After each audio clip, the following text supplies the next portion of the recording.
ఈ దేశంలో అందరికీ తెలిసిన విషయం. ఇప్పుడు ఏమైపోయింది, గట్టిగా నిలదీస్తే దేశద్రోహి. టీఆర్ఎస్ పార్టీ రాష్ట్రపతి ఎన్నికల్లో పోటీ చేసినప్పుడు దేశద్రోహి కాదు, మద్దతు ఇచ్చినప్పుడు మేము దేశద్రోహులం కాదు, అప్పుడు చాలా బాగున్నాం. వాళ్ళ యొక్క వివిధ బిల్లులకు పార్లమెంట్లో సపోర్ట్ చేయాలని మా సాయం కోరినప్పుడు దేశద్రోహి కాదు కేసీఆర్, ఇప్పుడు దేశద్రోహి.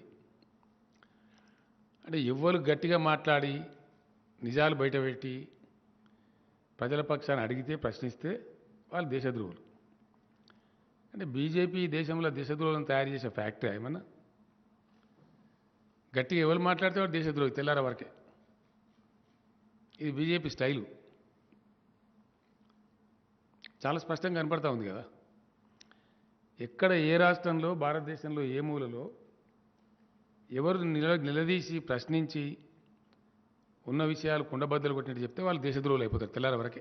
ఒక స్టాంపు, వీళ్ళు 2-3 రకాల స్టాంపులు తయారు చేసి పెట్టుకున్నారు. ఒకటి దేశద్రోహి స్టాంపు, రెండవది అర్బన్ నక్సలైట్ స్టాంపు, ఇంకోటి ఇంకా గట్టిగా మాట్లాడితే అర్బన్ నక్సలైట్. చూస్తున్నాం కదా దేశంలో జరుగుతున్నాయి పరంపరగా గత 7 ఏళ్ల నుంచి.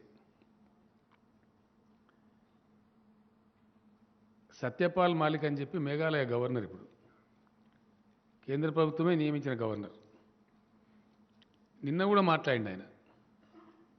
ఈ రైతు చట్టాలు రైతు వ్యతిరేకం, ఇది అవసరమైతే నేను కూడా మద్దతు ఇస్తున్నా అని మాట్లాడిండు.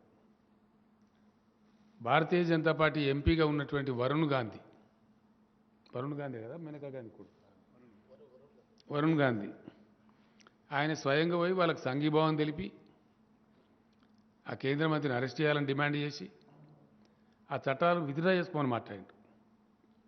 మరి ఆయన సంగతి ఏంది? ఆయన కూడా దేశద్రోహినా? మేఘాలయ గవర్నర్ కూడా దేశద్రోహినా? ఇట్లా ఎంతమంది దేశద్రోహులను తయారు చేస్తారు? నేను ఏం చెప్పినా చైనా ఆక్రమిస్తూ ఉంది ఈ దేశంలో. ఒక ముఖ్యమంత్రిగా, ఒక పార్టీ అధ్యక్షునిగా డెఫినెట్గా దేశం మంచిగా ఉండాలని కోరుకుంటాం కదా, దేశం దురాక్రమణ జరగకూడదని కోరుకుంటాం.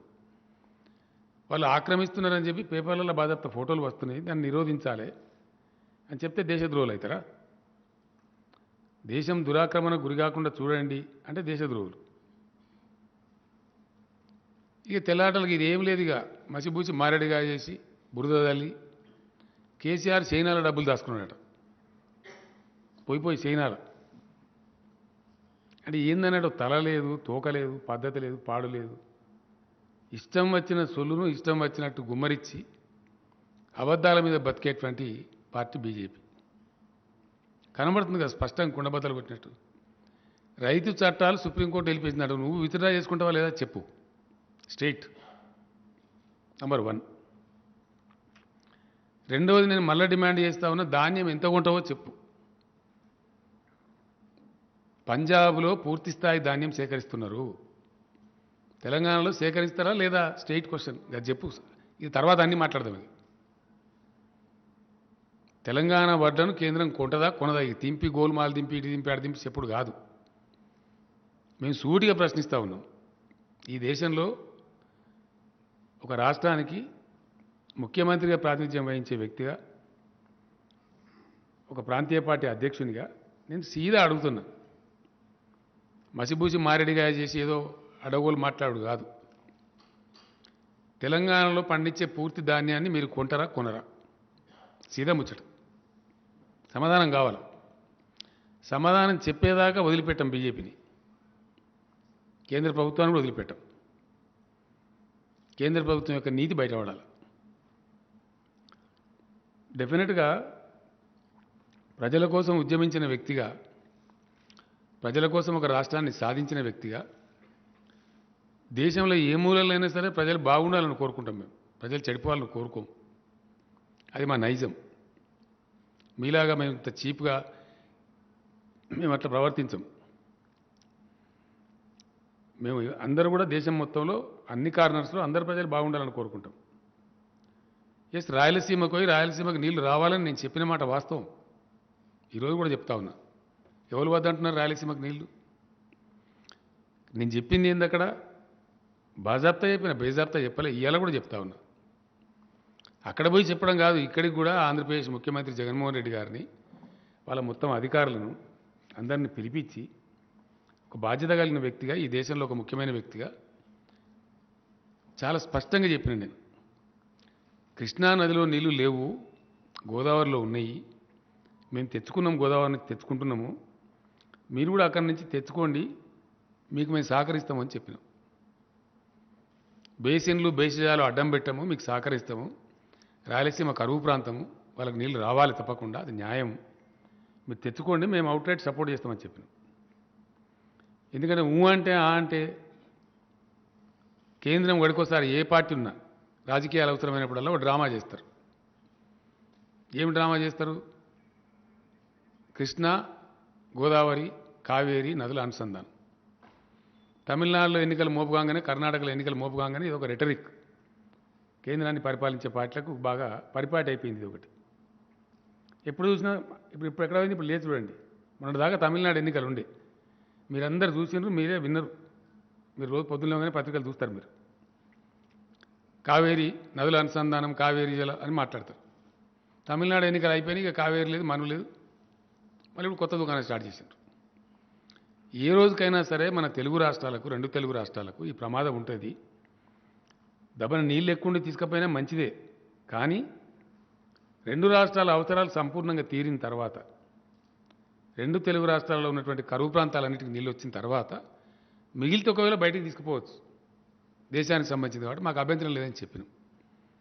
దాన్ని కూడా వక్రీకరించి నేనాడ పోయి చేపల పులుసు తిన్నాని, చేపల పులుసు బాధపడితే తింటాం, ఎందుకు తిన్నాం నాకు అర్థం కాదు. పక్క రాష్ట్రంలో పోయి చేపల పులుసు తింటే తప్ప, వాట్ ఇస్ రాంగ్? ఈ వ్యక్తిగత దూషణలు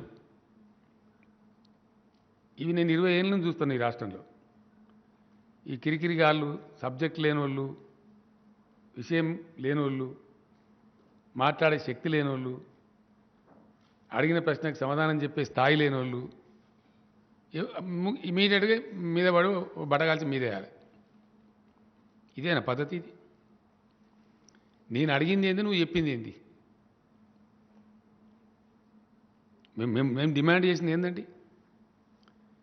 తెలంగాణలో పండే వరి ధాన్యాన్ని కేంద్రం కొంటదా కొనదా?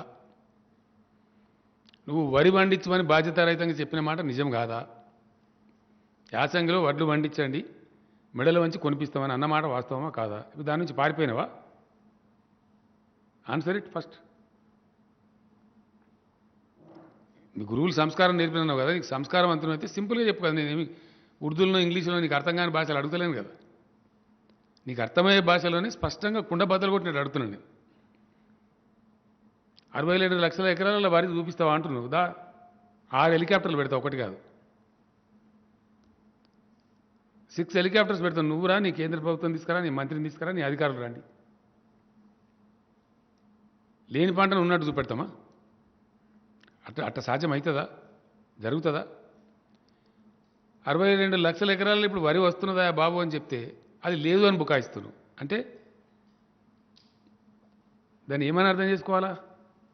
మీరు మోసగాళ్ళు, మీరు కొనరు, నేపాల్ చెప్తారు, తప్పించుకోవడానికి మార్గాలు వెతుకుతారని అర్థం చేసుకోవాల్సింది తప్ప ఓ మాట చెప్పచ్చు కదా, ఎంత పండితే అంత కొంటామని. ఎందుకు చెప్తలేరు? చక్కగా చెప్పచ్చు కదా. ఇప్పుడు వచ్చేది కాక ఇంకా యాసంగిలో కూడా పంట ఏమన్నా మొగనివి కదా నువ్వు. మరి ఎక్కడవా? ఒకటే దెబ్బకు తెల్లారి వరకు నువ్వు పోయిందా? వచ్చినా ఢిల్లీకి వెళ్ళి, నీకు ఢిల్లీకి వెళ్ళి మంత్రులు ఫోన్ చేసి నువ్వు ఎట్లా మాట్లాడినావు, నువ్వు పిచ్చోనివి, మమ్మల్ని కన్సల్ట్ చేయకుండా మాట్లాడినావని చెప్పి యాడ్ నుంచి వచ్చినాయి, మాకు తెలుసు. రాగానే మాట మార్చి అది పక్కకు, వడ్లన్నీ పక్కకు పోయినాయి, ఇక వడ్ల ముచ్చటే పక్కకు పోయింది. బీజేపీలో మహాపండితులు ఉంటారు కదా, వాళ్ళు నీకు ఏం చెప్పినాడు, నువ్వు వడ్లు తప్ప ఇంకా అన్ని మాట్లాడు, కేసీఆర్కు స్టాంప్ వేసేయి దేశద్రోహి అని. తెలంగాణ ఉద్యమంలో నువ్వు ఎక్కడ, నువ్వు కేసీఆర్ అంటాడు. అసలు నువ్వెక్కడ, నువ్వు నాకు అర్థం కాదు. నువ్వెక్కడ కనబడ్డావు తెలంగాణ ఉద్యమంలో? తెలంగాణ కోసం బిల్లు పెట్టినప్పుడు నువ్వు ఓటేయలేదు అంటాడు. ఇంతకన్నా మూర్ఖత్వం ఇంకేమైనా ఉంటుందా? ఎక్కడ తెలంగాణ, ఏం కథ? ఇప్పుడు మోపై నువ్వు నిన్నయాల తెలంగాణ ఉద్యమం చేసిన నీ ఊసెక్కడిది, నీ అడ్రస్ ఎక్కడిది? అసలు నువ్వు ఎవరికి తెలిసి రాష్ట్రంలో గుడ్డు ఎక్కడిది? గుడ్డు కూడా లేదు, గుడ్డచ్చి పిల్లలకి దాని సామెత కలవది. అసలు నీ పత్తనం లేదు కదా, నువ్వు ఎవరో తెలియదు, ఈ దేశానికి తెలియదు, ఈ రాష్ట్రానికి తెలియదు. నిన్నెలా వచ్చి నేను ఏదో శంగడ బింగడ దుంకుతా అంటే నడవదు. నేను అందుకే నిన్న మీకు కూడా చెప్పిన కదా, నేనే మాట్లాడతా డైరెక్ట్. ఇప్పుడు మధ్యలో ఇంకా పిలిపరేది లేకుండా వీళ్ళ కథ తేల్చేదాకా నేనే డైరెక్ట్గా మాట్లాడతా ప్రతిరోజు. వదిలిపెడతాం అనుకుంటారు, వదిలిపెట్టాను. క్వశ్చనే లేదు. ఎవ్రీడే ఉంటుంది కేసీఆర్ ప్రెస్ కాన్ఫరెన్స్, అడుగు అడుగున ఉంటుంది. ఎస్, ఈ రాష్ట్రం మీద పడి తోడేళ్ల మంద మీద పడేట్టు పడి ఆగం దింపుతామంటే, గ్యారెడ్ చేస్తామంటే నడవని ఇయ్యం. ఎట్లా నడవనిస్తామండి? మేము కాపలాదారులం. తెలంగాణకు నువ్వు ఏం చేసినావో చెప్పంటాడు ఈ మగోడు. సామెత ఉన్న తెలంగాణలో హనుమంతుని గుడి లేని ఊరు లేదు, టీఆర్ఎస్ ప్రభుత్వ సంక్షేమ కార్యక్రమం అందని ఇల్లు లేదు అని. ఎస్, ఏదో సంక్షేమ కార్యక్రమం ప్రతి ఇంటికి చేరుతూ ఉంది. అది బియ్యం కావచ్చు, పెన్షన్ కావచ్చు, కేసీఆర్ కిట్ కావచ్చు, కళ్యాణ లక్ష్మి కావచ్చు, రైతు బంధు కావచ్చు, రైతు బీమా కావచ్చు, ఉచిత కరెంటు కావచ్చు, మిషన్ భగీరథ మంచినీళ్ళు కావచ్చు. నీ ఇంటికి కూడా వస్తున్నాయి కదా మిషన్ భగీరథ మంచినీళ్ళు. మిషన్ భగీరథ మంచినీళ్ళు అందని ఇల్లున్నదా తెలంగాణలో? అది సంక్షేమ పథకం కాదా? ఇంకోటి సిగ్గుమాలిన మాటలు ఏంటంటే బాధ కలిగేది, దేశాన్ని నడిపి కేంద్రాన్ని పాలించేటువంటి ప్రభుత్వం యొక్క పార్టీ అధ్యక్షుడు నిస్సిగ్గుగా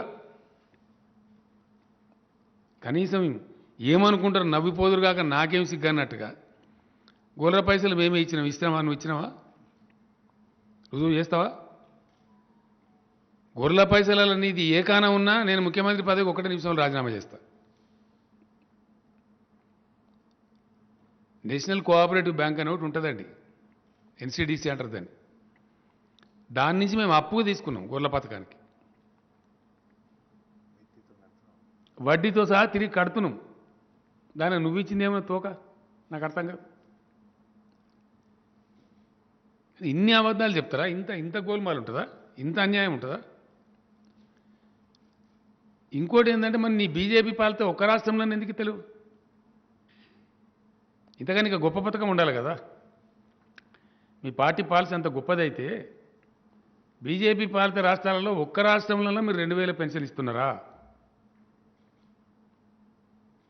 ఎందుకు ఇవ్వరు? ఒక్క రాష్ట్రంలో షాదీ ముబారక్ కానీ కళ్యాణ లక్ష్మి కానీ పథకం ఉందా మీరు పరిపాలించే రాష్ట్రాలలో? ఎందుకు లేదు? అంటే మేము పనులు చేయము, పెట్రోల్ ధర పెంచిన ఎందుకు పెంచినట్టు తక్కువ కావాలంటే ఆఫ్ఘనిస్తాన్ పోన్రి, పాకిస్తాన్ పోన్రి, ఇదా భాష. పెట్రోల్ ధరలు ఎందుకు పెంచుతారా అని చెప్పి ప్రజలు ఇంకోలో అడిగితే తగ్గాలంటే వాళ్ళు మీరు అటు పోన్రి. ఇంకేం చెప్తారు? ఉచితాలు ఇచ్చి మీరు సోమరిపోతులను చేస్తున్నారు ప్రజలు. మేము సోమరిపోతులను చేస్తున్నామా? ఎక్కడ సోమరిపోతులు అయినా ఎవరిని సోమరిపోతులను చేసినాం మేము? అంటే పొంతన లేని ఒకటే లెక్క, ఇక రొడకొట్టుడు, బిత్తిరిగత్తర మాట్లాడు. మేము ఇవ్వలేమండి. 2 సార్లు బాజాప్తా ఎలక్షన్లో గెలిచి వచ్చినాం. ప్రజలు పెట్టింది మమ్మల్ని. We are ruling the state with the mandate of the people. ప్రజలు ఇచ్చిన అధికారంతో ఇక్కడ మేము పరిపాలన చేస్తున్నాం తప్ప మీలాగా మేము దొంగ లెక్కలు చేయలే కదా. ఎస్, మీరు దొంగ లెక్కలు చేసిన, మీరు అరాకిరి రాజకీయాలు చేసిన దేశంలో ప్రత్యక్షంగా నిలబడున్నాయి. ఇప్పుడు కర్ణాటకలో మీకు ప్రజలు మ్యాండేట్ ఇయ్యలే, ఇచ్చిండ్రా? ఓడగొట్టిన మీరు ప్రజా తీర్పును శిరసావహించలే. అరాకిరి చేసి గవర్నమెంట్ ఊలగొట్టి దొడ్డిదారిన ఇయ్యలే. మీ గవర్నమెంట్ నడుపుతున్నారు కర్ణాటకలో. నిజం కాదా? నిజమా అవద్దమా? మీకు తెలియదా? మధ్యప్రదేశ్లో మీరు గెలవలే, దొడ్డిదారిన ఇయ్యాల బీజేపీ గవర్నమెంట్ నడుస్తుంది అక్కడ. మీకు ప్రజలు తీర్పు ఇవ్వకున్నా, ప్రజలు ఇతర పార్టీలకు తీర్పు ఇచ్చినా దానిలో అరాకిరి చేసి దానిలో సొరబడి అప్రజాస్వామికంగా అక్కడ ప్రభుత్వాలను కూలదూసి ప్రభుత్వాలు నడిపే పార్టీ ఏదండి దేశంలో? ఇలా ఎవరు? మీ కర్ణాటకలో మ్యాండేట్ రాలే కానీ మీ గవర్నమెంట్ ఉన్నది. దీనికి సమాధానం ఏంది? మధ్యప్రదేశ్లో నీకు మ్యాండేట్ రాలే కానీ నీ గవర్నమెంట్ నడుపుతున్నావు. ఎట్లా నడుపుతున్నావు? అన్డెమోక్రాటిక్ కాదా? వీటిని ప్రశ్నిస్తే, వీటి మీద మాట్లాడితే తప్ప? ఇది నిజం కాదా? మేము బాధ్యత ప్రజల తీర్పుతో గెలిచినాం. మేము గెలిచినాన్ని ఇక్కడ 107 సీట్లలో నీ డిపాజిట్ పోయింది. ఎస్, 107 స్థానాలలో నీ పార్టీ డిపాజిట్ పోయింది ఈ రాష్ట్రంలో. నిన్నగాక మనం నాగార్జున సార్లు కూడా డిఫైట్ పోయింది కదా, మరి దాని మీద ఏంది నీ కథ? అంటే చాలా భయంకరంగా మీకు లొంగి ఉండి మీకు ఇబ్బందులు కలిగించకపోతే మీరు చెప్పింది వింటే వాళ్ళు మంచోళ్ళు, వాళ్ళు దేశభక్తులు.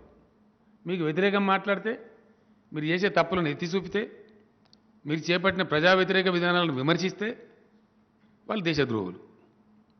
తెల్లారి వరకు కేసీఆర్ దేశద్రోహి అయిపోయాయి. ఇంకో స్టైల్ ఉంటుంది బీజేపీ, తెల్లాడాలకు దేశద్రోహిని చంపేయాలి, వారం 10 రోజుల వరకు ఇన్కమ్ ట్యాక్స్ రైళ్లు మొదలు పెట్టాలి. ఈడీతో రైళ్లు చేయించడం, ఇన్కమ్ ట్యాక్స్ రైళ్లు చేయించడం, ఇదే కదా మీ స్టైల్ దేశంలో. ఎవరు మాట్లాడితే వాళ్ళ మీద అన్యాయంగా కేసులు పెట్టడం. ఇక్కడ పిట్ట బెదిరింపులకు భయపడే వాళ్ళు ఎవరు లేరు. మిస్టర్ బండి సంజయ్, ఒళ్ళు దగ్గర పెట్టుకో, జాగ్రత్త. నా హద్దులు నాకు బాగా తెలుసు, మా హద్దులు మాకు తెలివయా. నేను హద్దు మీరు మాట్లాడినా, ఏం హద్దు మీరినా? నేను వడ్లు కొంటరా కొనరా అంటే హద్దు మీరినట్ట.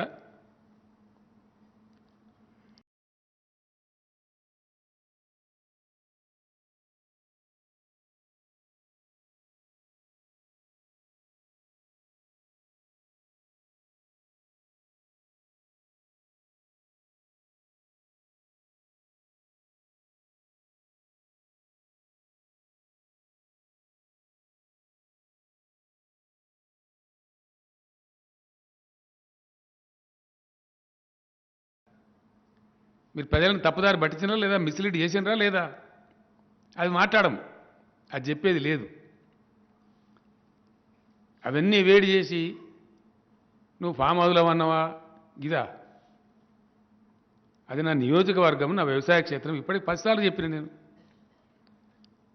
రెండవది ఇంకోటి, ఎక్స్పైర్ అయిన మెడిసిన్ లాగా నువ్వు దళిత ముఖ్యమంత్రిని చేస్తా అని చెప్పి చేయలేదు కదా. నేను వాస్తవం కదా, అది చేయలేదు. దాని తర్వాత ఎన్నికలకు పోయినాము, మళ్ళీ గెలిచినాం కదా మేము. నేను చేస్తా అని చెప్పి దాని కారణాలని చేయలే, దాని కారణాలు దానికి ఉన్నాయి. షబ్బీరాలే చెప్పిండు, మేమే చేయనీయలే కేసీఆర్ని, నేను చెప్పుడు కాదు. అనేక కారణాంతరాల వల్ల నేను చేయలే, ఆ మాట వాస్తవం. దాని తర్వాత మళ్ళీ ప్రజలు దాన్ని ఆమోదించారు నా నిర్ణయాన్ని. సెకండ్ టైం మేము ఎన్నికలకు పోయినాం కదా, మళ్ళీ మొదలు 63తో గెలిస్తే తర్వాత 88తో గెలిచాం కదా. దాని తర్వాత జరిగిన అనేక స్థానిక ఎన్నికలలో మీ అడ్రస్సే లేదు కదా దిక్కు. అసలు మీరు రాష్ట్రంలో ఒక జిల్లా పరిషత్ గెలిచిండ్రా ఎక్కడన్నా? మీకున్న కౌన్సిలర్లు ఎన్ని, మీకున్న కథ ఎంత? అసలు 142 మున్సిపాలిటీలలో 136 మున్సిపాలిటీలు టీఆర్ఎస్, 32 జిల్లా పరిషత్తులు టీఆర్ఎస్, రాష్ట్రంలో ఉన్న డీసీఎంఎస్లు, డీసీసీబీ బ్యాంకులన్నీ టీఆర్ఎస్. ఇవన్నీ మేము గెలవలేదా? మేము బట్టి గాలే మీలేక మాట్లాడుతున్నామా? ఇక్కడ పునాది లేనిది మీకు, మాకు కాదు. అడ్రస్ లేని పార్టీ మీ పార్టీ. అబద్ధాలు చెప్పి ఇష్టం వచ్చినట్టు మాట్లాడి, మేము జిహెచ్ఎంసీలో చాలా గెలిచినాం, ఏడ గెలిచినా మాకన్నా ఎక్కువ గెలిచినావాను? మాకంటే చాలా తక్కువ కదా నువ్వు గెలిచింది. మేము గెలిచేపోయినామన్నట్టు పోగొట్టినావు నువ్వు ఆ రోజు. అదన్నీ అబద్ధాలు చెప్పి, మతపరమైన విద్వేషాలు రెచ్చగొట్టి, ఇల్లు మునిలోని ఇల్లు ఇత్తా అని, కారు మునిలోని కారు ఇత్తా అని, మోటార్ సైకిల్ ఇత్తా అని మాట్లాడి, అడ్డగోలు మాట్లాడి, తప్పుడు మాటలు చెప్పి ఆన్నో ఎన్నో 4 సీట్లు సంపాదించుకుని మీరు. కానీ మేము అట కాదు కదా. మేము ఓడిపోతే గంభీరంగా ఓటమిని అంగీకరించినాం. ఎన్నో ఎన్నికలు గెలిచినాం మేము. 2001 నుంచి మొదలుకుంటే ఈ రోజు వరకు అనేక ఉప ఎన్నికలు, అనేక రాజీనామాలు. ఎన్నిసార్లు రాజీనామా చేసినా నేను? తెలంగాణలో ఎక్కడెక్కడ గెలిచినా నేను? 2004లో నా సిద్దిపేట స్థానం, నా మాతృస్థానం వదిలిపెడితే ఆ నుంచి నేను కరీంనగర్లో ఎంపీకి గెలిచిన, మహబూబ్నగర్లో ఎంపీకి గెలిచిన, గజ్వేల్లో పోయి ఎమ్మెల్యే గెలిచిన, ఏ మూలకు పోయినా గెలిచిన నేను. ఇలా నన్ను పట్టుకొని నువ్వు తెలంగాణలో నువ్వెక్కడ, నువ్వు తెలంగాణ ఉద్యమంలో ఎక్కడ, నువ్వు తెలంగాణకు ఓటింగ్ జరిగినా నువ్వు ఓటింగ్లో లేవు ఉంటాడు. నువ్వు ఉన్నావు అసలు పార్లమెంట్ అన్న తెలుసా నీకు? అప్పటికి పార్లమెంట్ చూసినావా నువ్వు కనీసం ఆనాటికి? ఈ విధంగా అడ్డగోలుగా మాట్లాడి తెలంగాణకి ఏమి చేసిండు? నువ్వు చేసినావేమన్నా తెలంగాణకు? నువ్వేం చేసినావు చెప్పు. నీ పార్టీ ఏం చేసిందో చెప్పు. పచ్చి అబద్ధాలు చెయ్యని చేసినావని చెప్పుడు. గొర్రెల పథకం నీదా? పక్క రాష్ట్రం కర్ణాటకలో ఎందుకు లేదు? మీరు పరిపాలించే మధ్యప్రదేశ్లో ఎందుకు లేదు? గుజరాత్లో ఎందుకు లేదు? ఎన్నో రాష్ట్రాల్లో మీ ప్రభుత్వం ఉంది కదా, మరి అక్కడ ఎందుకో లేదు? ఒక తెలంగాణలో ఎందుకున్నది? అంటే మీరు చేయలే, స్పష్టంగా కనపడతా ఉంది. అన్నింటి మించి నేను నిన్న ఒక క్వశ్చన్ అడిగిన, మీరు ఏ వర్గం ప్రజలకు మేలు చేసినారు ఈ దేశంలో? ఏ ఒక్క జాతి కన్నా మీరు మేలు చేసినరా?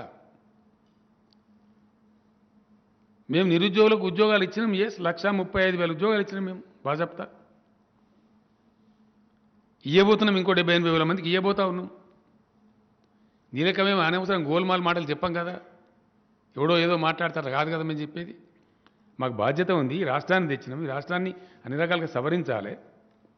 దానికోసం ఏం చేసినాం? మేము కొత్త జోనల్ చట్టం తెచ్చినాం. దాన్ని ఆమోదించడానికి మీరు 6-7 నెలలు మమ్మల్ని సతాయించారు. మేము కారణాలు చెప్పి మళ్ళీ 10 సార్లు తిరిగిన తర్వాత మీరు ఆమోదించారు ఈ మధ్య కాలంలో. ఆ ప్రకారం ఎంప్లాయీస్ అందరినీ మేము సర్దుబాటు చేస్తూ ఉన్నాం. 33 జిల్లాలు చేసినాం కాబట్టి పాలనా సౌలభ్యం కోసం, వ్యవసాయ ఈ మొత్తం అన్ని శాఖలు కూడా రీఆర్గనైజ్ చేసినాం కాబట్టి ఉద్యోగస్తులందరినీ సర్దుబాటు చేస్తూ ఉన్నాం. మేము తెచ్చిన జోనల్ చట్టానికి మేము వ్యతిరేకంగా పోలేం కదా. ఉన్న ఉద్యోగస్తులందరూ అక్కడ అడ్జస్ట్ అయిన తర్వాత ఏ జిల్లా వారికి ఆ జిల్లా ఖాళీలు దొరుకుతాయి అక్కడ. ఇలా భూపాలపల్లి జిల్లా వరంగల్ టౌన్ వాళ్ళతో పోటీ పడలేరు. రేపు పొద్దున మేము నోటిఫికేషన్ ఇస్తే ఎట్లా ఇస్తాం? భూపాలపల్లిలో వచ్చే ఉద్యోగాలు ఆ జిల్లాలో వచ్చేటి భూపాలపల్లి వాళ్ళకే దక్కుతాయి, జిల్లా స్థాయి పోస్టులన్నీ. ములుగు జిల్లాలో దక్కేటి ములుగు వాళ్ళకి దక్కుతాయి. ఆసిఫాబాద్ జిల్లా వాళ్ళకి దక్కుతాయి.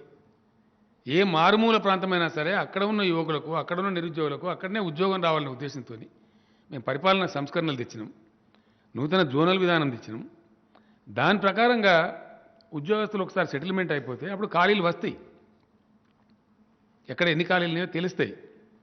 ఈ మధ్య మేము వేసుకున్న అంచనాల ప్రకారం ఏంటంటే దాదాపు ఒక 60-70 వేల ఉద్యోగాలు ఖాళీ వస్తున్నాయి.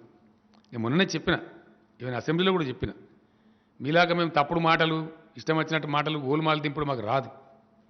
మేము ఉన్నట్టు మాట్లాడతాం, కుండ బద్దలు కొట్టినట్టు మాట్లాడతాం, చేయగలిగిందే చెప్తాం. అది అవి లేవు, అవి మొత్తమే లేవు. 2 కోట్లు 1 కోట్లు లేదు, ఉన్నాయే ఊడగొట్టిండ్రు. ఏడాదికి 2 కోట్ల ఉద్యోగాలు ఇస్తామని చెప్పిన కేంద్ర ప్రభుత్వం ఉన్న ఉద్యోగాలకు సంవత్సరానికి 1 కోటి ఉద్యోగాలు చొప్పున ఊడగొట్టినని మొత్తం ఘోషిస్తూ ఉన్నది ప్రపంచం అంతా. అన్ఎంప్లాయ్మెంట్ రేట్ దేశంలో ఎంత ఉన్నది, తెలంగాణలో ఎంత ఉన్నది? అన్ఎంప్లాయ్మెంట్ చాలా తక్కువ ఉన్న రాష్ట్రం తెలంగాణ అని చెప్పి అన్ని స్టడీ సంస్థలన్నీ చెప్తా ఉన్నాయి. మీరు అబద్ధాలు మాట్లాడతారు, మీరు మసిబూసి మారేడుగా చేస్తారు, మందిని గోల్మాల్ చేస్తారు, వ్యక్తిగతమైన నిందారోపణలు చేస్తారు. మేము చేయం కదా పని, మేము అట్లా చేస్తలేం కదా. అద్దులు మీరు నువ్వు మాట్లాడుతున్నావు. తెలంగాణ కేసీఆర్ ఏం చేసిండు? ఇది joke of the millennium, foolish question ఇది. తెలంగాణకు నేనేం చేసినానని నీ కేంద్ర మంత్రులు చెప్పారు కదా పార్లమెంట్ సాక్షిగా. టీఆర్ఎస్ గవర్నమెంట్ ఏం చేసింది, ఏం సాధించింది మేం చెప్పుకోలే కదా, డబ్బా కొట్టుకోలే కదా. మీ గజేంద్ర సింగ్ షెకావతే చెప్పిండు పార్లమెంట్ సాక్షిగా. అన్ని ఇండ్లకు నల్లా పథకం పెట్టి ప్రతి ఇంటికి నల్లా ఇచ్చినటువంటి ఒకే ఒక రాష్ట్రం ఇండియాలో తెలంగాణ అని మీ మంత్రి చెప్పలేదా? మేం చెప్పినామా? బెస్ట్ కంట్రిబ్యూటింగ్ స్టేట్స్ 2-3 రాష్ట్రాలలో ఒకటి ఇవాళ తెలంగాణ నిలిచింది, కొత్త రాష్ట్రం అయినప్పటికీ ఆర్బీఐ గవర్నర్ చెప్పలేదా? మేం చెప్తామా? ఇవన్నీ వాస్తవాలు కావా? తెలంగాణ సాధించిన పురోగతి మీ బీజేపీ పరిపాలనలో ఉన్న ఒక్క రాష్ట్రం అని సాధించిందా? స్ట్రైట్ క్వశ్చన్, దమ్ముంటే చెప్పు ఏ రాష్ట్రం సాధించింది? ఎకానమిక్ గ్రోత్లో కానీ, ఉద్యోగ కల్పనలో కానీ, సంక్షేమ కల్పనలో కానీ, వ్యవసాయ ఉత్పత్తులు పెంచడంలో కానీ, లా అండ్ ఆర్డర్ మెయింటైన్ చేయడంలో కానీ అద్భుతంగా ఉంది కదా తెలంగాణ. దీన్ని చూసి పక్క వాళ్ళు ఈర్చేవాడే పరిస్థితిలో ఉంది కదా. ఇది వాస్తవం కదా. ఈ వాస్తవాలన్నీ పక్కకు పెట్టి ఇష్టం వచ్చినట్టు మాట్లాడతారు. ఎన్నిసార్లు మేము ఇసిరి కొట్టినాం రాజీనామాలకు మేము భయపడతామా? పదవులకు మేము భయపడతామా? ఒక విచిత్రమైన కథ జరిగిందండి, మీరందరూ సాక్ష్యమే దానికి. తెలంగాణ ఉద్యమం జరిగే క్రమంలో ఒక టైంలో కేంద్ర ప్రభుత్వం ఇచ్చినట్టు ప్రకటన చేసి మళ్ళా వెనకపోతే మొత్తం తెలంగాణ ఎమ్మెల్యేలు రాజీనామా చేద్దామని జేఏసీ ప్రతిపాదించింది. అప్పుడు మొత్తం టీఆర్ఎస్ ఎమ్మెల్యేలు ఒక నిమిషం లోపల రాజీనామా చేసినాం. రాజీనామా చేస్తే ఇద్దరు ఎమ్మెల్యేలు ఉండే అప్పుడు బీజేపీకి ఇద్దరు ముగ్గురు, ఎండెల లక్ష్మీనారాయణ గారు అని ఒక ఆయన, కిషన్ రెడ్డి గారు అని ఇంకొక ఆయన. ఆ లక్ష్మీనారాయణ గారు రాజీనామా చేసినట్టు, కిషన్ రెడ్డి ఏమో పారిపోయిండు. నాకు మర్చిపోయాను నేను ఈయన పారిపోయిన సంగతి. ఉద్యమం స్పీడ్లో నిజామాబాద్ ఉప ఎన్నికకు పోయినాం. అప్పుడు డి శ్రీనివాస్ అక్కడ పోటీ చేస్తూ ఉంటే ఈ ఎండెల లక్ష్మీనారాయణ బీజేపీ నుంచి గెలిపించడానికి, ఎందుకంటే ఉద్యమం పేరుతో రాజీనామా చేసిండు కాబట్టి నేను గెలిపించాలని నేనే పోయినా ప్రచారానికి. పోయి నేను మాట్లాడుతున్నా చాలా ఆవేశంలో, తెలంగాణ ఉద్యమం స్టైల్లో అప్పుడు మాట్లాడుతున్నాను. మాట్లాడుకుంటే నేను ఒక మాట అన్నా, జేఏసీ పిలిపించి మొత్తం రాజీనామా చేయాలని కోరితే కొందరు దద్దమ్మలు పారిపోయినరు. అనుకోకుండా కిషన్ రెడ్డి నా పక్కకున్నాడు జీబులో. కిందికి వెళ్ళి ఇద్దరు ముగ్గురు పిల్లలు అంటారు, ఒక దద్దమ్మ నీ పక్కకే ఉన్నది సార్. మేము ఆ దద్దమ్మలం పదవులను ఇట్లా కాగితాలు చిత్తు కాగితాలలాగా ఇచ్చినాం, ఇసురు కొట్టినాం. రాజీనామాలు ఎన్నిసార్లు చేసినాం, పుంఖాలు. ఒక్క రాజీనామా కాదు, అనేక రాజీనామాలు శరపరంపర. ఉద్యమంలో రంబ్లింగ్స్ క్రియేట్ చేయడానికి ప్రజాస్వామ్య పందాలో, పోరాట పందాలో హింసకు తావివ్వకుండా, విధ్వంసాలకు పాల్పడకుండా ఒక మంచి పద్ధతిలో ప్రపంచ ఉద్యమాలకే ఒక పాఠం నేర్పినటువంటి, గుణపాఠం నేర్పినటువంటి గొప్ప ఉద్యమ చరిత్ర తెలంగాణ ఉద్యమానికి ఉన్నది. అందువల్లనే మేము అంత లాంగ్ స్టాండింగ్ పోరాటాన్ని నిలిపి రాష్ట్రాన్ని సాధించుకున్న రాష్ట్రాన్ని ప్రజలు మా చేతిలో పెడితే 7 ఏళ్ల నుంచి అద్భుతంగా ముందుకు తీసుకొని పోతున్నాం. ఆర్థిక ప్రగతిలో కానీ, ఆర్థిక పటిష్టత్వంలో కానీ, సంక్షేమం ఇయ్యడంలో కానీ, ప్రజలను ఆదుకోవడంలో కానీ అనేక కార్యక్రమాలు. దిక్కుదివానాలు శాంతి ఆడంతప్పుడు లిస్ట్ ఉన్నది, మేము చెప్పుకుంటూ పోతే అన్నీ మీకు తెలుసు, మీ అనుభవంలో ఉన్నాయి. ఎక్కడ లేదండి ఇండియాలో. ఇండియా మొత్తంలో కరోనా వస్తే ప్రైవేటు పాఠశాలల సిబ్బందిని కూడా ఆదుకున్న ఒకే ఒక్క రాష్ట్రం తెలంగాణ. మీరు ఎక్కడన్నా ఆదుకున్నారా ఈ మొత్తం కంట్రీలా? ఇది నిజం కాదా, అబద్ధమా? ఇదే కర్ణాటకలో పోయి వాళ్ళు అడిగితే లాఠీ చార్జ్ చేసి పంపించారు అక్కడ ఉన్నటువంటి ముఖ్యమంత్రి గారు అప్పుడు యడ్యూరప్ప గారు. కొట్టి పంపించారు వాళ్ళని. తెలంగాణలో ఇస్తున్నారా అండి మాకు ఇవ్వండి అనేది ఇయ్యలే, ఒక్క రాష్ట్రంలో కూడా ఇయ్యలే. కూలీలను వాళ్ళ కర్మానికి మీరు వదిలేస్తే స్వతంత్ర పోరాటం తర్వాత జరిగినటువంటి అతిపెద్ద ట్రాజెడీ, అనేక వేల మంది చచ్చిపోయారు పాపం. కరోనా వచ్చి అతలాకుతలమై గందరగోళం ఏర్పడితే మీరు వాళ్ళ కర్మానికి వదిలేసారు. కనీసం రైళ్లు పెట్టలే ఫ్రీగా. మేము దగ్గర 160 స్పెషల్ ట్రైన్స్ ఏర్పాటు చేసి వాళ్ళ కిరాయిలు మేము భరించి, మీరు మా వికాస ప్రతినిధులు, మా అభివృద్ధి భాగస్వాములని వాళ్ళని కడుపులో పెట్టుకొని వాళ్ళకి అన్నం పెట్టి, వాళ్ళకి మంచినీళ్ళ బాటలు ఇచ్చి 500 రూట్లు జేబులో పెట్టి రైలు ఎక్కించి పంపించిన మా డీజీపీ, మా చీఫ్ సెక్రటరీ పోయి రైల్వే స్టేషన్లలో మీరు మళ్ళీ రావాలి తెలంగాణకు, మళ్ళీ పనిచేయాలి కరోనా అయిపోయాక అని వాళ్ళని గౌరవించి పంపించింది మేము. ఎవరిది సంస్కారం, మీదా మాదా? ఇవన్నీ నిజాలు కావా? ఇది జరిగిన చరిత్ర కాదా? బీహార్ కూలీలు, ఉత్తరప్రదేశ్ కూలీలు, బెంగాల్ కూలీలు కేసీఆర్ జిందాబాద్, టీఆర్ఎస్ జిందాబాద్ అని కూడా పోయిన రైళ్ళల్లో ఆ రోజు. మీరు ప్రజల కర్మానికి వాళ్ళని వదిలేస్తే, వాళ్ళు రోడ్ల పంట పోయి చచ్చిపోతే, మీరు పట్టించుకోకపోతే, ఉచిత ట్రైన్లు పెట్టమని మేము డిమాండ్ చేసినాం ఆ రోజు, పెట్టకపోతే మేము పంపించింది వాస్తవం కాదా? ఇవన్నీ అబద్ధాలా? పిచ్చి రాజకీయాలు చేసేది మీరు. నేను స్ట్రేట్గా అడుగుతా, ఇవన్నీ బంద్ చేసి దేశ ప్రజల మీద భారం వెయ్యొద్దు అని బీజేపీకి ప్రేమ ఉంటే, మీరు అబద్ధాలు చెప్పి పెంచినటువంటి సెస్ డీజిల్ మీద, పెట్రోల్ మీద మీరు పూర్తిగా విత్డ్రా చేసుకోమని మేము కోరుతున్నాం. చేసుకుంటారా, చేసుకోరా? విత్డ్రా చేసుకుంటే సేమ్ పాత రేట్లకే 77 రూపాయలకే పెట్రోల్ వస్తుంది, 68 రూపాయలకే డీజిల్ వస్తుంది. మీరు ఇవ్వడానికి సిద్ధంగా ఉన్నారా లేరా? మీ పాలసీ ఏంది? Make it straight. అదేవిధంగా మీరు 16 సార్లు పెంచారు, మేము పెంచలే. నిన్న చెప్పిన మళ్ళీ ఇవాళ చెప్తున్నా. విడివిడి వసూలు ఉండే 31 రూపీస్ ప్లస్ 2.5 రూపీస్ అట్లా విడివిడి వసూలు ఉంటే దాన్ని రేషనలైజ్ చేసి ఒకటి చేసినాం తప్ప, 2 రకాలుగా వసూలు చేయడం చేసినాం తప్ప 2015లో మేము పెంచలే. నాడు పెంచలే, నేడు పెంచలే, మేము ఏనాడు పెంచలే. అది కూడా మీరు పచ్చవద్దని చెప్తారు మేము పెంచినామని. It was rationalization, administrative adjustment అది. కానీ మేము పెంచినామని అబద్ధం చెప్తారు.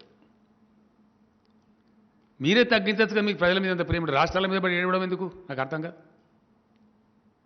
మీరు అనవసరంగా విధించినటువంటి, అకారణంగా విధించినటువంటి సెస్సును నేను ఇంకో ప్రశ్న అడిగిన, పెంచితే ట్యాక్స్ రూపంలో పెంచి రాష్ట్రాలకు బాటాలు ఇవ్వాలి, కానీ రాష్ట్రాల బాటా ఎగ్గొట్టింది మీరు కాదా? వాస్తవం కాదా అది? మరి దాని మీద మాట్లాడవేంది, సమాధానం చెప్పవేంది? కరోనా సమయంలో రాష్ట్రాలు ఇబ్బందులలో ఉంటే, ఆర్థికంగా ఇబ్బంది పడితే మేము డిమాండ్ చేసినాం, ఇయ్యలే. హెలికాప్టర్ మనీ ఇచ్చి ఆదుకోవాలని కోరినాం, ముందుకు రాలే.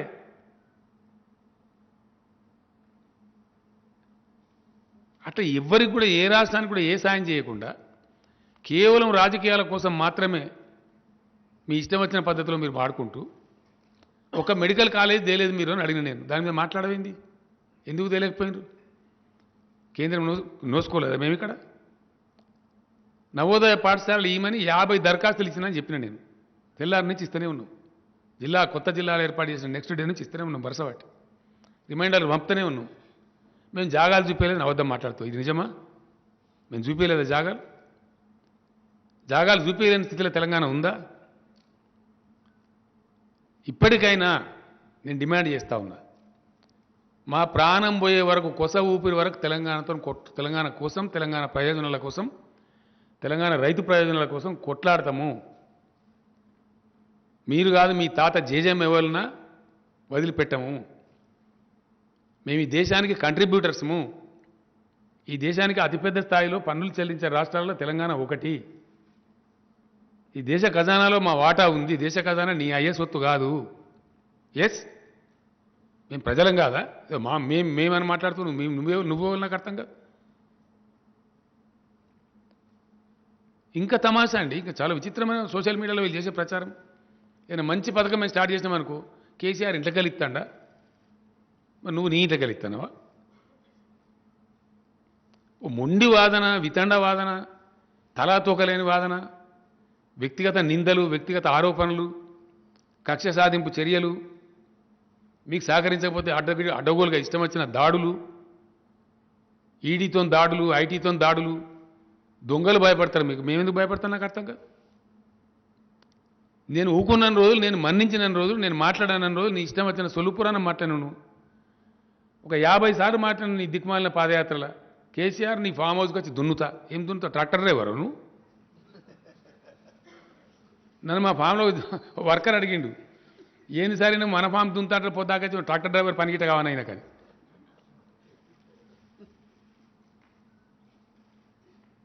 ఇప్పుడు నా ఫామ్ హౌస్ అని దాచిపెడతానికి ఏమైనా అగ్గిపెట్టాను అనంటే నాకు అర్థం కాదు. బాజాప్తా 100 ఎకరాలలో నేను నా కొడుకు పెట్టిన భూములలో బాజాప్తా వ్యవసాయం చేసుకుంటున్నాం. అలా బేజాప్తా అదేమన్నా దాచిపెట్టదా? మాకేం మనీ లాండరింగ్లు, బోండరింగ్లు లేవు కదా. మాకేం కంపెనీలు లేవు, దందాలు లేవు, మాకేం బిజినెస్లు లేవు, దొంగ వ్యాపారాలు లేవు, మాకేమి లేవు. మీరు మమ్మల్ని ఏమీ చేయలేరు, అది కూడా చెప్తున్నా, జ్ఞాపకం పెట్టుకో. ఏమంటే ఏం కూడా చేయలేరు. అక్కడనో ఇక్కడనో వాళ్ళని వీళ్ళని బెదిరించినట్టు బెదిరిస్తాం అనుకుంటున్నాం. మేమేం భయపడం, నిటారుగా ఉన్నాం, నికార్స్గా ఉన్నాం. ఎస్, లేకపోతే ఇంత ధైర్యం ఉంటుందా మాకు? ఎవరితోనైనా పోరాడగలుగుతాం, ఎంత దాకైనా పోరాడగలుగుతాం. We're not afraid of anybody. ఇంకో మాట కూడా హెచ్చరిస్తా ఉన్న, జాగ్రత్త.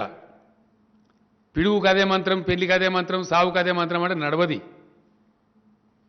ఎక్కడ పడితే అక్కడ ఏది పడితే అది చేస్తామంటే నడవదు. బూమరాంగ్ అయితే జాగ్రత్త. న్యాయం, ధర్మం అనేది ఉంటుంది, భగవంతుడు అనేవాడు ఉంటాడు. అనవసరమైనటువంటి ప్రయత్నాలు చేస్తే బూమరాంగ్ కూడా అవుతుంది, రివర్స్ తగులుతుంది, దెబ్బ చాలా తీవ్రంగా తగులుతుంది.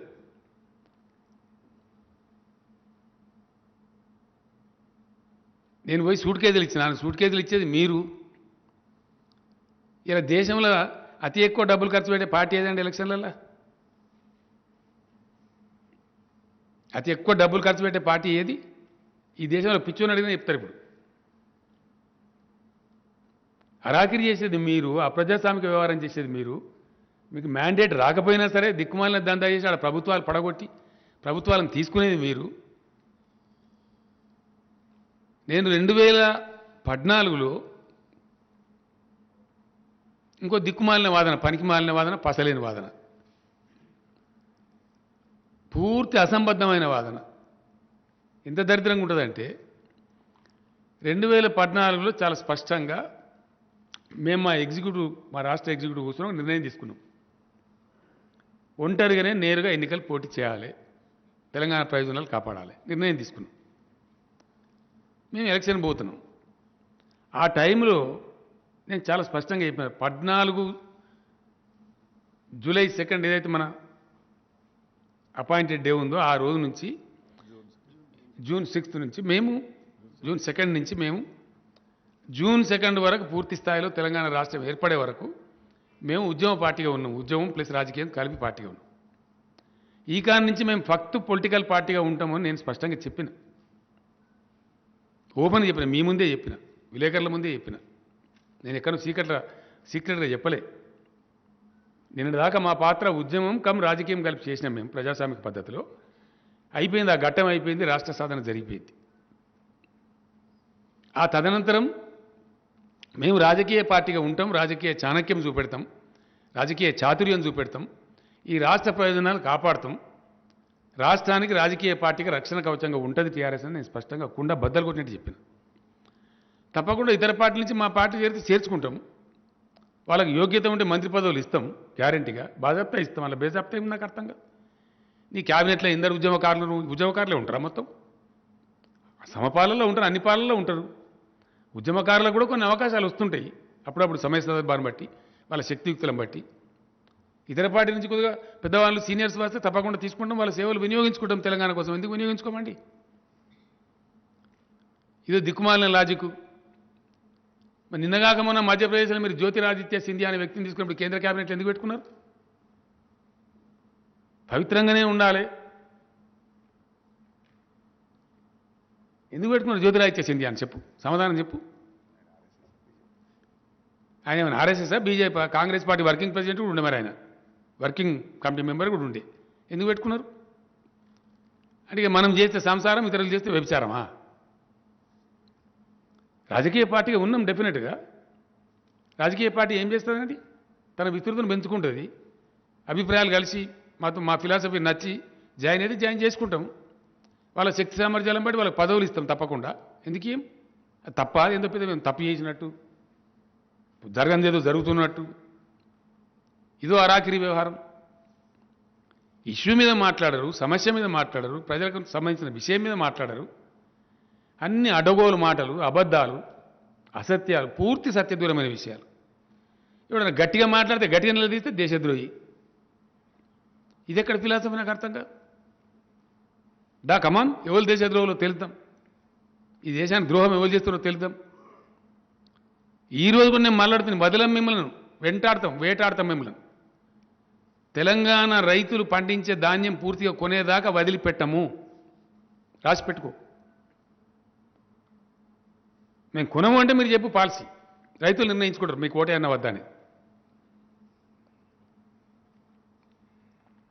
అంతే కదా. తెలంగాణ ప్రజలు కేసీఆర్ నమ్ముతారు. నేను నమ్మినా? మరి నిన్నే పాట నమ్మిరి? నేను నమ్మితేనే నేను 150 డిపాజిట్లు పోయినాయా? తెలంగాణ అసెంబ్లీ ఎన్నికలు జరిగినప్పుడు 2018లో 107 స్థానాలలో నీ డిపాజిట్ పోయింది, మేము 88 స్థానాలు గెలిచినాం.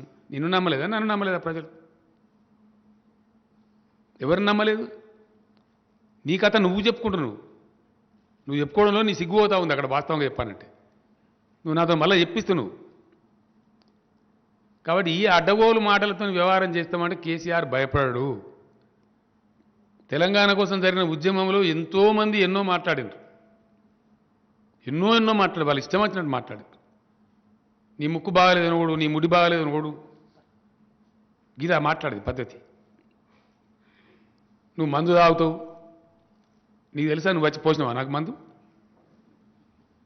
ఇప్పుడు నచ్చిన మందు కలిపినావా? నువ్వు మాట్లాడచ్చునా అట్లా? నీ సంస్కారం, నీ గురువులు నీకు ఈ సంస్కారం నేర్పినరా? ఇదేనా నీ సంస్కారం? ఇదే మాట్లాడేది నాకు అర్థం కాదు.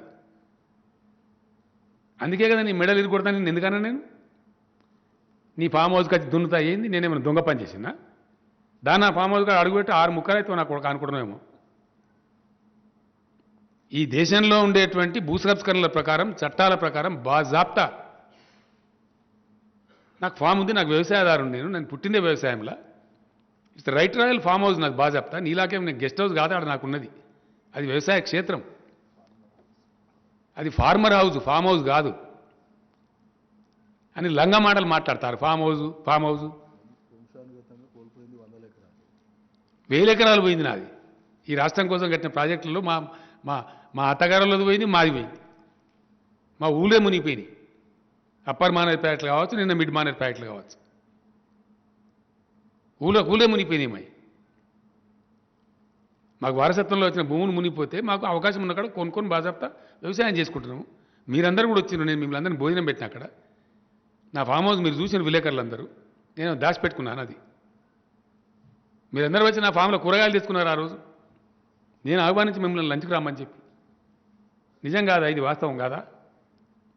మీరు కూడా దయచేసి నేను ఏమంటే మరి ఎవరు ఏది చెప్తే అది రాసుడు కాదు.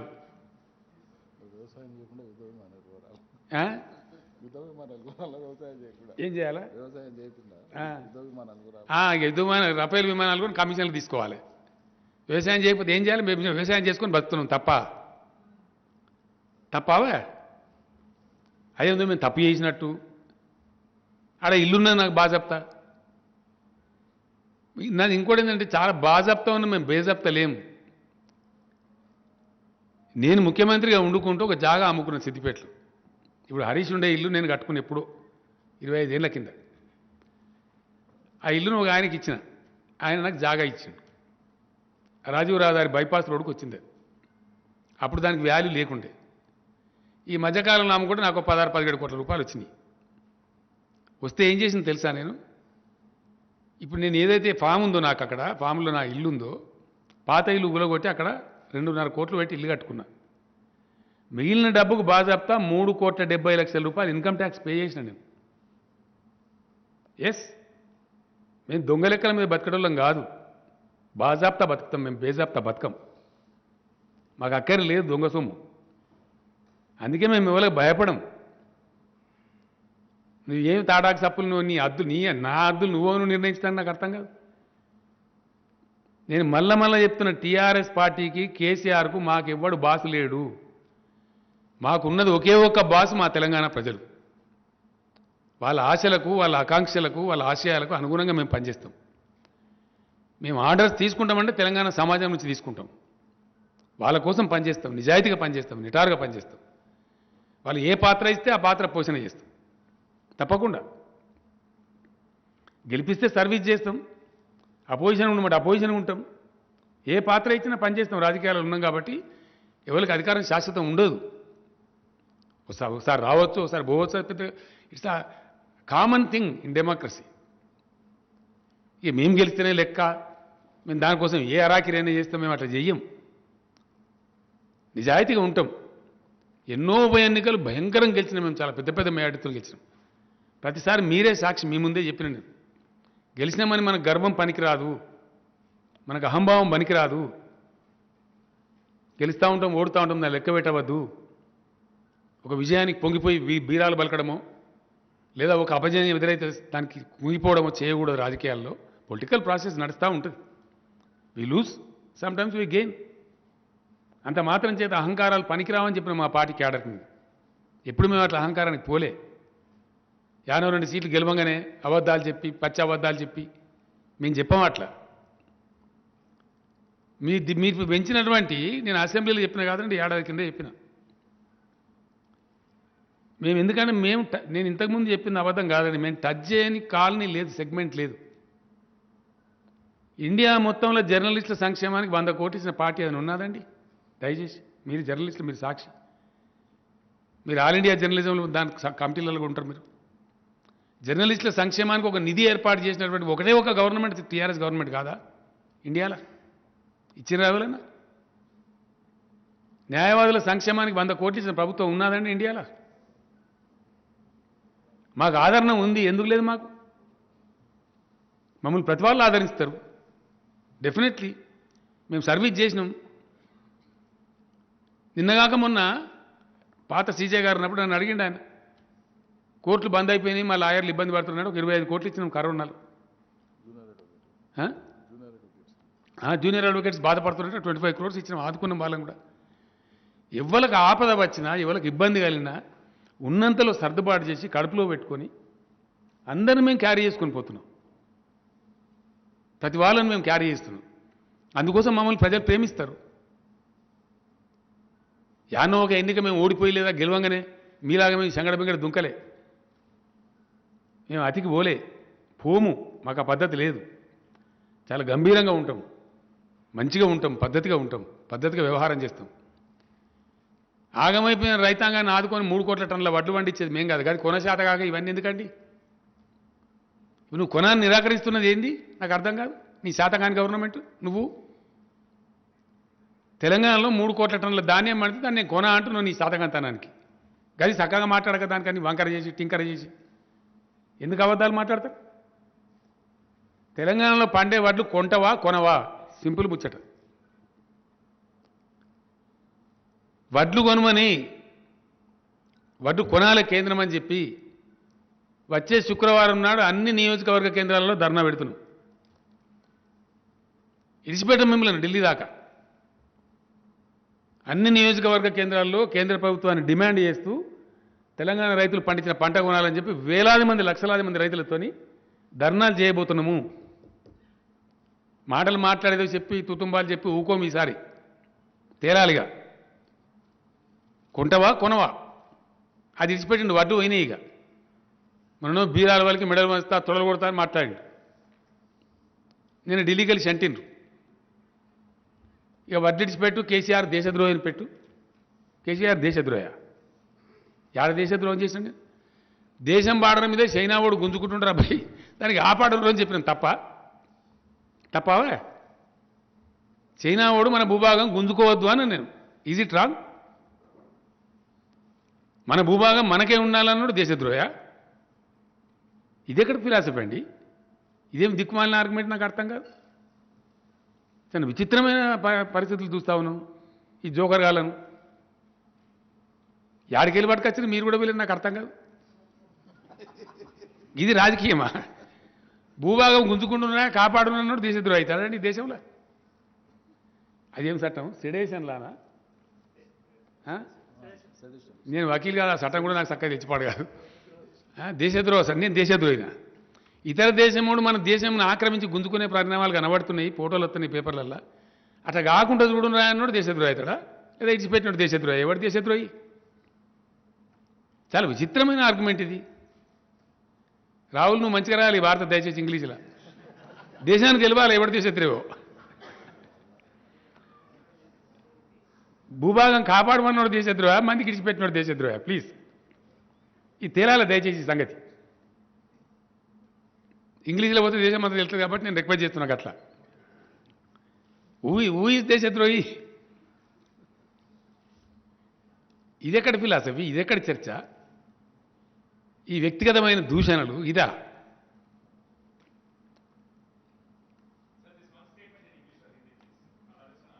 అది చెప్తాం, డెఫినెట్గా చెప్తాం. నాకు ఎక్కువ తక్కువ రాదు కానీ వచ్చిన కాడ చెప్తా. I'm not that proficient, but I will certainly tell. See, we're not afraid of anybody. చెప్పిన నేను వీళ్ళకి కూడా చెప్పిన, వీళ్ళ పెద్ద మంత్రులకు కూడా చెప్పిన, मैं आंदोलनकारी आदमी हूं, मैं किसी से नहीं डरता हूं. నేను ఎవరితో కొట్లాడినండి 2001 నేను బయలుదేరినాడు కారు చీకటి. ఈ బోకర్ గాళ్ళక జోకర్ గాళ్ళకి కొట్లాడినాను నేను. నాకున్న పదవులు ఇసిరి కొట్టేసి ఇంకో 20 ఏళ్ళు ఉంటాను ప్రగల్భాలు పలికిన చంద్రబాబు నాయుడుతోని. 4 ఏళ్ళు పూర్తి మెజార్టీతో ఆయన స్టేట్ గవర్నమెంట్ ఉంటుంది, ఆయన శాసించే ఎన్డీఏ ఉంటుంది అక్కడ. పర్వతాన్ని ఢీకొట్టిన పద్ధతిలో ఉద్యమాన్ని స్టార్ట్ చేసిన పిడికెడు మందితో నేను. నన్నా మీరు మాట్లాడేది? కేసీఆర్ మీద నన్ను నువ్వు మాట్లాడేది? నీలాంటి ఎంపీలు ఎంతని చేసిన నేను నాకు అర్థం కాదు. నువ్వు తోకగానివి. ఎంతమంది ఎంపీలను సృష్టించండు కేసీఆర్? ఎంతమంది ఎమ్మెల్యేలను సృష్టించండు? ఎంతమంది ఎమ్మెల్సీలను సృష్టించండు? ఎంత కొత్త రాజకీయ నాయకత్వాన్ని సృష్టించింది టీఆర్ఎస్ ఈ రాష్ట్రంలో. We have presented a new set of leadership to the state and country.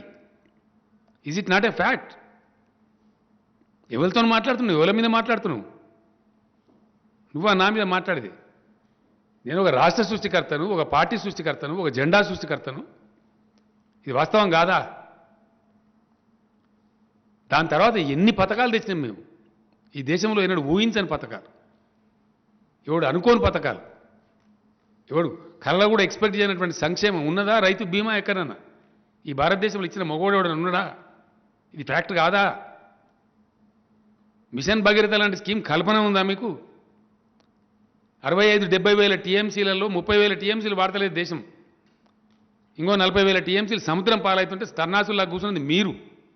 దేశానికి మంచినీళ్ళు దిక్కులేవు, సాగునీళ్ళు దిక్కులేవు, దేశంలో వాటర్ వార్స్, ప్రేక్షక పాత్ర వహిస్తున్నది మీరు. మేమా? దయచేసి నేను జర్నలిస్ట్ మిత్రులను కూడా కోరుతా ఉన్నా, మీరు చైతన్యం గలవాళ్ళు. 7 ఏళ్ల నుంచి మేము మొత్తుకుంటున్నాం, అరుస్తున్నాం, సుప్రీంకోర్టులో కేసులు వేసినాం ఇదే కేంద్రం మీద. సిగ్గు లేకుండా ఇవాళ 7 ఏళ్ల నుంచి నేను ద్రోహం చేసినాను మాట్లాడతావాను? నేను చేసినా ద్రోహం నువ్వా? నువ్వు ట్రిబ్యునల్కి రిఫర్ చేయమంటే నీకు శాతం అయితే లేదు. ఎందుకు 7 ఏళ్ల నుంచి నీ ప్రభుత్వం పాడగాను? 7 ఏళ్ళ టైం చాలదా ట్రిబ్యునల్ రిఫర్ చేయడానికి? తెలంగాణకు నీళ్ళు వద్దా? నీళ్ళు కావన్నా వద్దా?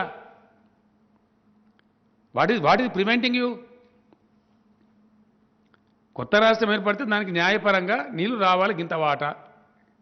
నువ్వు ట్రిబ్యునల్కి ఏ బామంటే ఏమైందా? నాకు అర్థం కాదు. నీ కింద పెట్టుకొని ఎవరు ఆపుతున్నారు నిన్ను? ఎవరు ఆగబడుతున్నారు? నేను కేసీఆర్ ఆగబడుతున్నాడా? ఢిల్లీకి పోయినప్పుడల్లా మేము దరఖాస్తు ఇస్తున్నాం కదా. అపెక్స్ కౌన్సిల్ మీటింగ్ ఎందుకు పోయినా నీకు తెలుసా? అసలు నీకు పరిజ్ఞానం ఉందా? అపెక్స్ కౌన్సిల్ మీటింగ్ పోతుంది, మరి ఎవరు మాట్లాడతారు అక్కడ? నువ్వు మాట్లాడతావా? నేను గేట్ లోపల కూడా రానియరాడా? అపెక్స్ కౌన్సిల్లో ఉండేదే ముఖ్యమంత్రులు. అక్కడికి పోయి చెప్పాలి కదా మా వాదన. మన వాదన చెప్పొద్దు ఆడికి పోయి. అపెక్స్ కౌన్సిల్ మీటింగ్ ఎందుకు పోయినా ఉండడు? అసలు ఉందా ఏమన్నా అవగాహన శక్తి? మంచి వచ్చేటప్పుడు ఉందా ఏమన్నా? అర్థమవుతుంది అసలు ఈ మనిషికి పరిపాలన ఎట్లా జరుగుతుందో తెలుస్తుందా? కనీసం పరిపాలన పరిజ్ఞానం ఉందా నీకు? ఏం జరుగుతుందంటే రాష్ట్రం ఏర్పడ్డది, ఎవరి వాళ్ళకి అయిపోయింది, కానీ తాత్కాలికంగా నడవాలి కదా. ట్రిబ్యునల్ తీర్పు వచ్చి నీళ్ళు కేటాయింపు జరిగేదాకా తాత్కాలికంగా ఉన్న అరేంజ్మెంట్ మీద నడవాలి. ఇక కరెంట్ కానీ నీళ్లు కానీ ఏవైతే అత్యవసర సర్వీసులు ఉంటే నడవాలి. ఆ టైంలో హరీష్ రావు గారు మంత్రి ఉన్నాడు.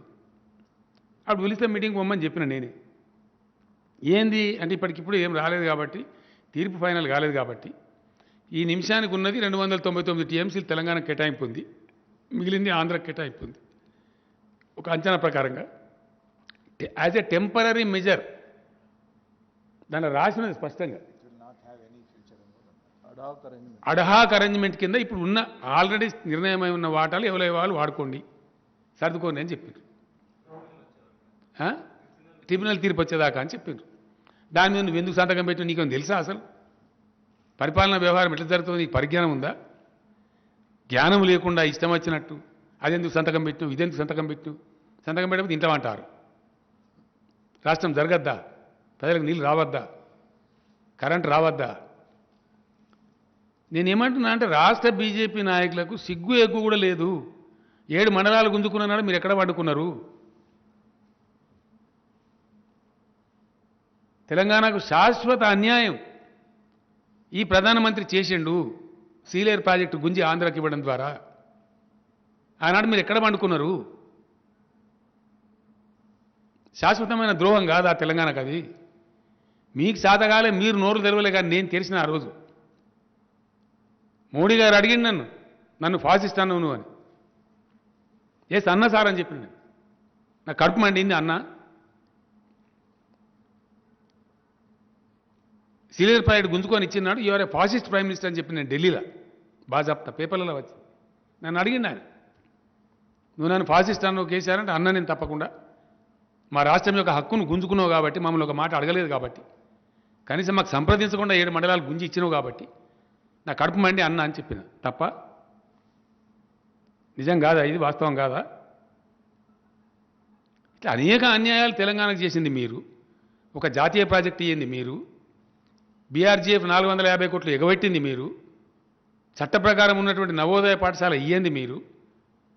తెలంగాణకు ఒక మెడికల్ కాలేజీ ఇయ్యంది మీరు. తెలంగాణ మీద పక్షపాత వైఖరి వహిస్తున్నది మీరు, అన్ని రకాలుగా తెలంగాణకు ద్రోహం చేసేది మీరు. నేను మళ్ళీ చెప్పిన, నిన్న కూడా చెప్పిన, మళ్ళీ చెప్తున్నా, కొత్తగా ఏర్పడ్డ రాష్ట్రం కదా, సర్దుబాటు కావాలి, కొంచెం స్టాండ్ కావాలి, రాష్ట్రం నిలదొక్కుకోవాలి, కేంద్రంతో ఎందుకు ఘర్షణ వైఖరి ఎందుకు ఉండాలని చెప్పి మేము కొంత సర్దుబాటు ధోరణిగా పోయినాం. దాన్ని అలుసుగా తీసుకొని అడ్డదిడ్డంగా పోయి ఇష్టం వచ్చినట్టు మాట్లాడతాం, ఇష్టం వచ్చినట్టు చేస్తాం, ఇష్టం వచ్చిన అబద్ధాలు చెప్తాం. వదిలిపెట్టాం, మిమ్మల్ని వదిలిపెట్టనే పెట్టం. ప్రతి విషయంలో తప్పకుండా వెంటాడతాం, వేటాడతాం, ఎక్స్పోజ్ చేస్తాం, ఎక్కడి దాకైనా పోతాం. కేసీఆర్ ఎక్కడికి పోనా నువ్వు చెప్తావా? నేను ఫెడరల్ ఫ్రంట్ అని ఇంట్లో వండుకున్నానా? నేను నీకు కావన్నా ఫెడరల్ ఫ్రంట్ అర్జెంటుగా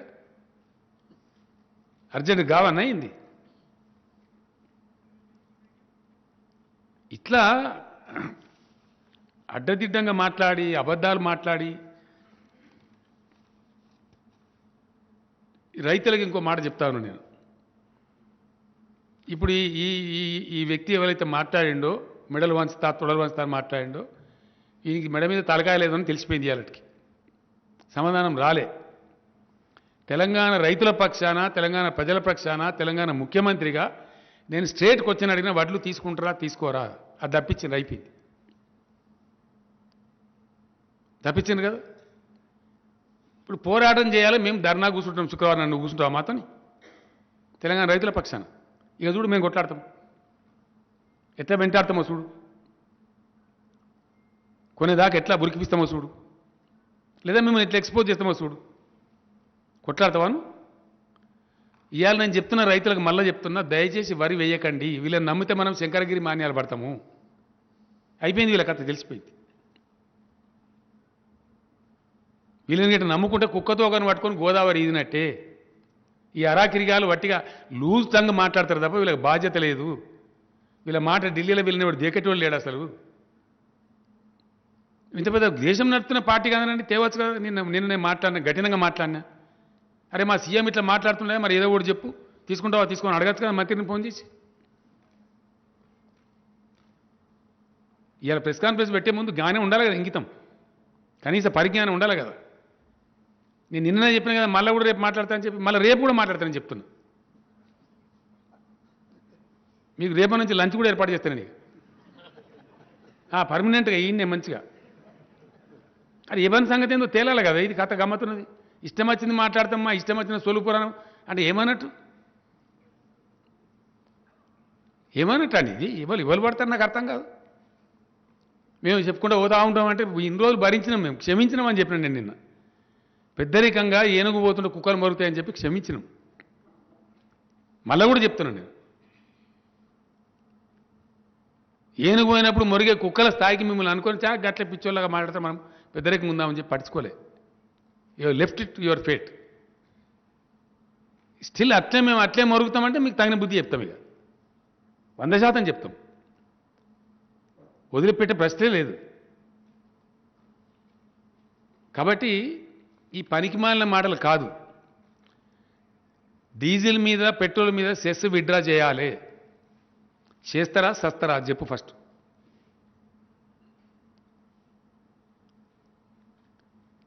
మేము నేషనల్ హైవే మంజూరు చేసి, నేషనల్ హైవే మంజూరు చేసి ఏం చేస్తావు? గడ్డికి వస్తావా? కేంద్ర ప్రభుత్వం ఎందుకున్నావు? కేంద్ర ప్రభుత్వం ఎందుకు ఉంటుందంటే దేశానికి? నాకు అర్థం కాదు. ఇప్పుడు ఫస్ట్ టైం కేంద్ర ప్రభుత్వం ఉన్నాడు దేశంలో. ఇంతకుముందు కేంద్ర ప్రభుత్వాలు లేవు, చేయలేదా? ఇట్లే చెప్పారు ఈ పాలతూ లెక్క. నాకు అర్థం కాదు. ఈ దేశంలో కట్టిన ఎయిర్పోర్ట్లు ఎన్ని, ఈ దేశంలో చేసిన నేషనల్ హైవేస్ ఎన్ని, దేశంలో చేసిన రైల్వేస్ ఎన్ని, వాళ్ళకి ఇట్లే మాట్లాడింది నాకు ఇంత చిల్లరగా. ఇట్నే కట్టినారండి? ఇంత చీప్గా మాట్లాడతారా?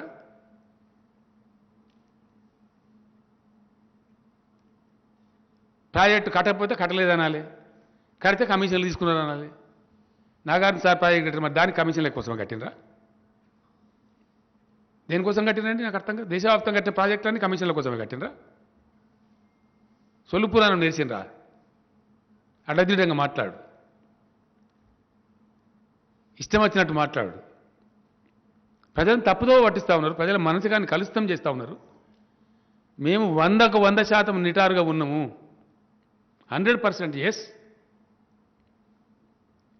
మాకు వచ్చే డబ్బులు కూడా ఆ పార్టీకి వచ్చే నిధులు కూడా బాజాప్తా లెక్కలు చెప్తున్నాం మేము. We are not concealing anything. గత ప్లీనరీ సందర్భంలో నేను లెక్క చెప్పిన 250 కోట్ల రూపాయలు మనకు నిధులు వచ్చినాయి, బాజాప్తా పార్టీ అకౌంట్లో పెట్టినాం ఫిక్స్డ్ డిపాజిట్లో, దాని మీద వచ్చే నెలవారీ ఇంట్రెస్ట్తో ఖర్చులతో నడుపుకుంటాం పార్టీ అని చెప్పినాం. మళ్ళీ 200 కోట్లు వచ్చినాయి మాకు, బాజాప్తా వచ్చినాయి మీరు పెట్టిన చట్టం ప్రకారమే. ఇప్పుడు 450 కోట్లు మా బ్యాంకులలో డిపాజిట్లు ఉన్నాయి బాజాప్తా. అది కూడా మొన్న ప్లీనరీలో ఓపెన్గా చెప్పిన కుండబద్దలు పెట్టి. మేము దాచిపెట్టుకోలేం కదా అట్లా. వస్తే ఇంకో 400 కోట్లు వస్తాయి మాకు దబన. నీకెందుకు కన్నుకుంటూ నాకు అర్థం కాదు. ఎందుకు ఏడ్చి పడుతున్నావు మా మీద? దేశంలో ఉండే చట్టాల ప్రకారం కదా, ఈ దేశంలో ఉండే రాజకీయ పార్టీల ప్రకారం కదా. అది మీకు డైజెస్ట్ కాదు. మీలాగా మేము మందిని బ్లాక్మెయిల్ చేయము, వీలం వాళ్ళని బెదిరించి పైసలు అడుక్కొని బతకం మేము. మీరు రుజువర్తనతో నిజాయితీగా, కరప్షన్ లేకుండా, అవినీతి లేకుండా డిసిప్లిన్తో నడుపుతున్నాం ఇక్కడ ప్రభుత్వాన్ని. అందువలన ఇక్కడ ప్రగతి వస్తున్నది. ఎట్లా వస్తుంది ప్రగతి? బట్టిగా వస్తుంది. ఇది వచ్చిన పారిశ్రామికవేత్తలంతా పొగుడుతున్నారు మమ్మల్ని. ఇక్కడ హరాస్మెంట్ లేదు, ఇక్కడ లంచాలు తక్కువ ఉన్నాయి, అసలు లేవు, చాలా వరకు లేవు. మేము టీఎస్ ఐ పాస్ పెట్టినాం, దాని ప్రకారం ఇలా పర్మిషన్లు ఇస్తా ఉన్నాం. టీఎస్ బి పాస్ పెట్టినాం అవినీతి నిరోధించడానికి.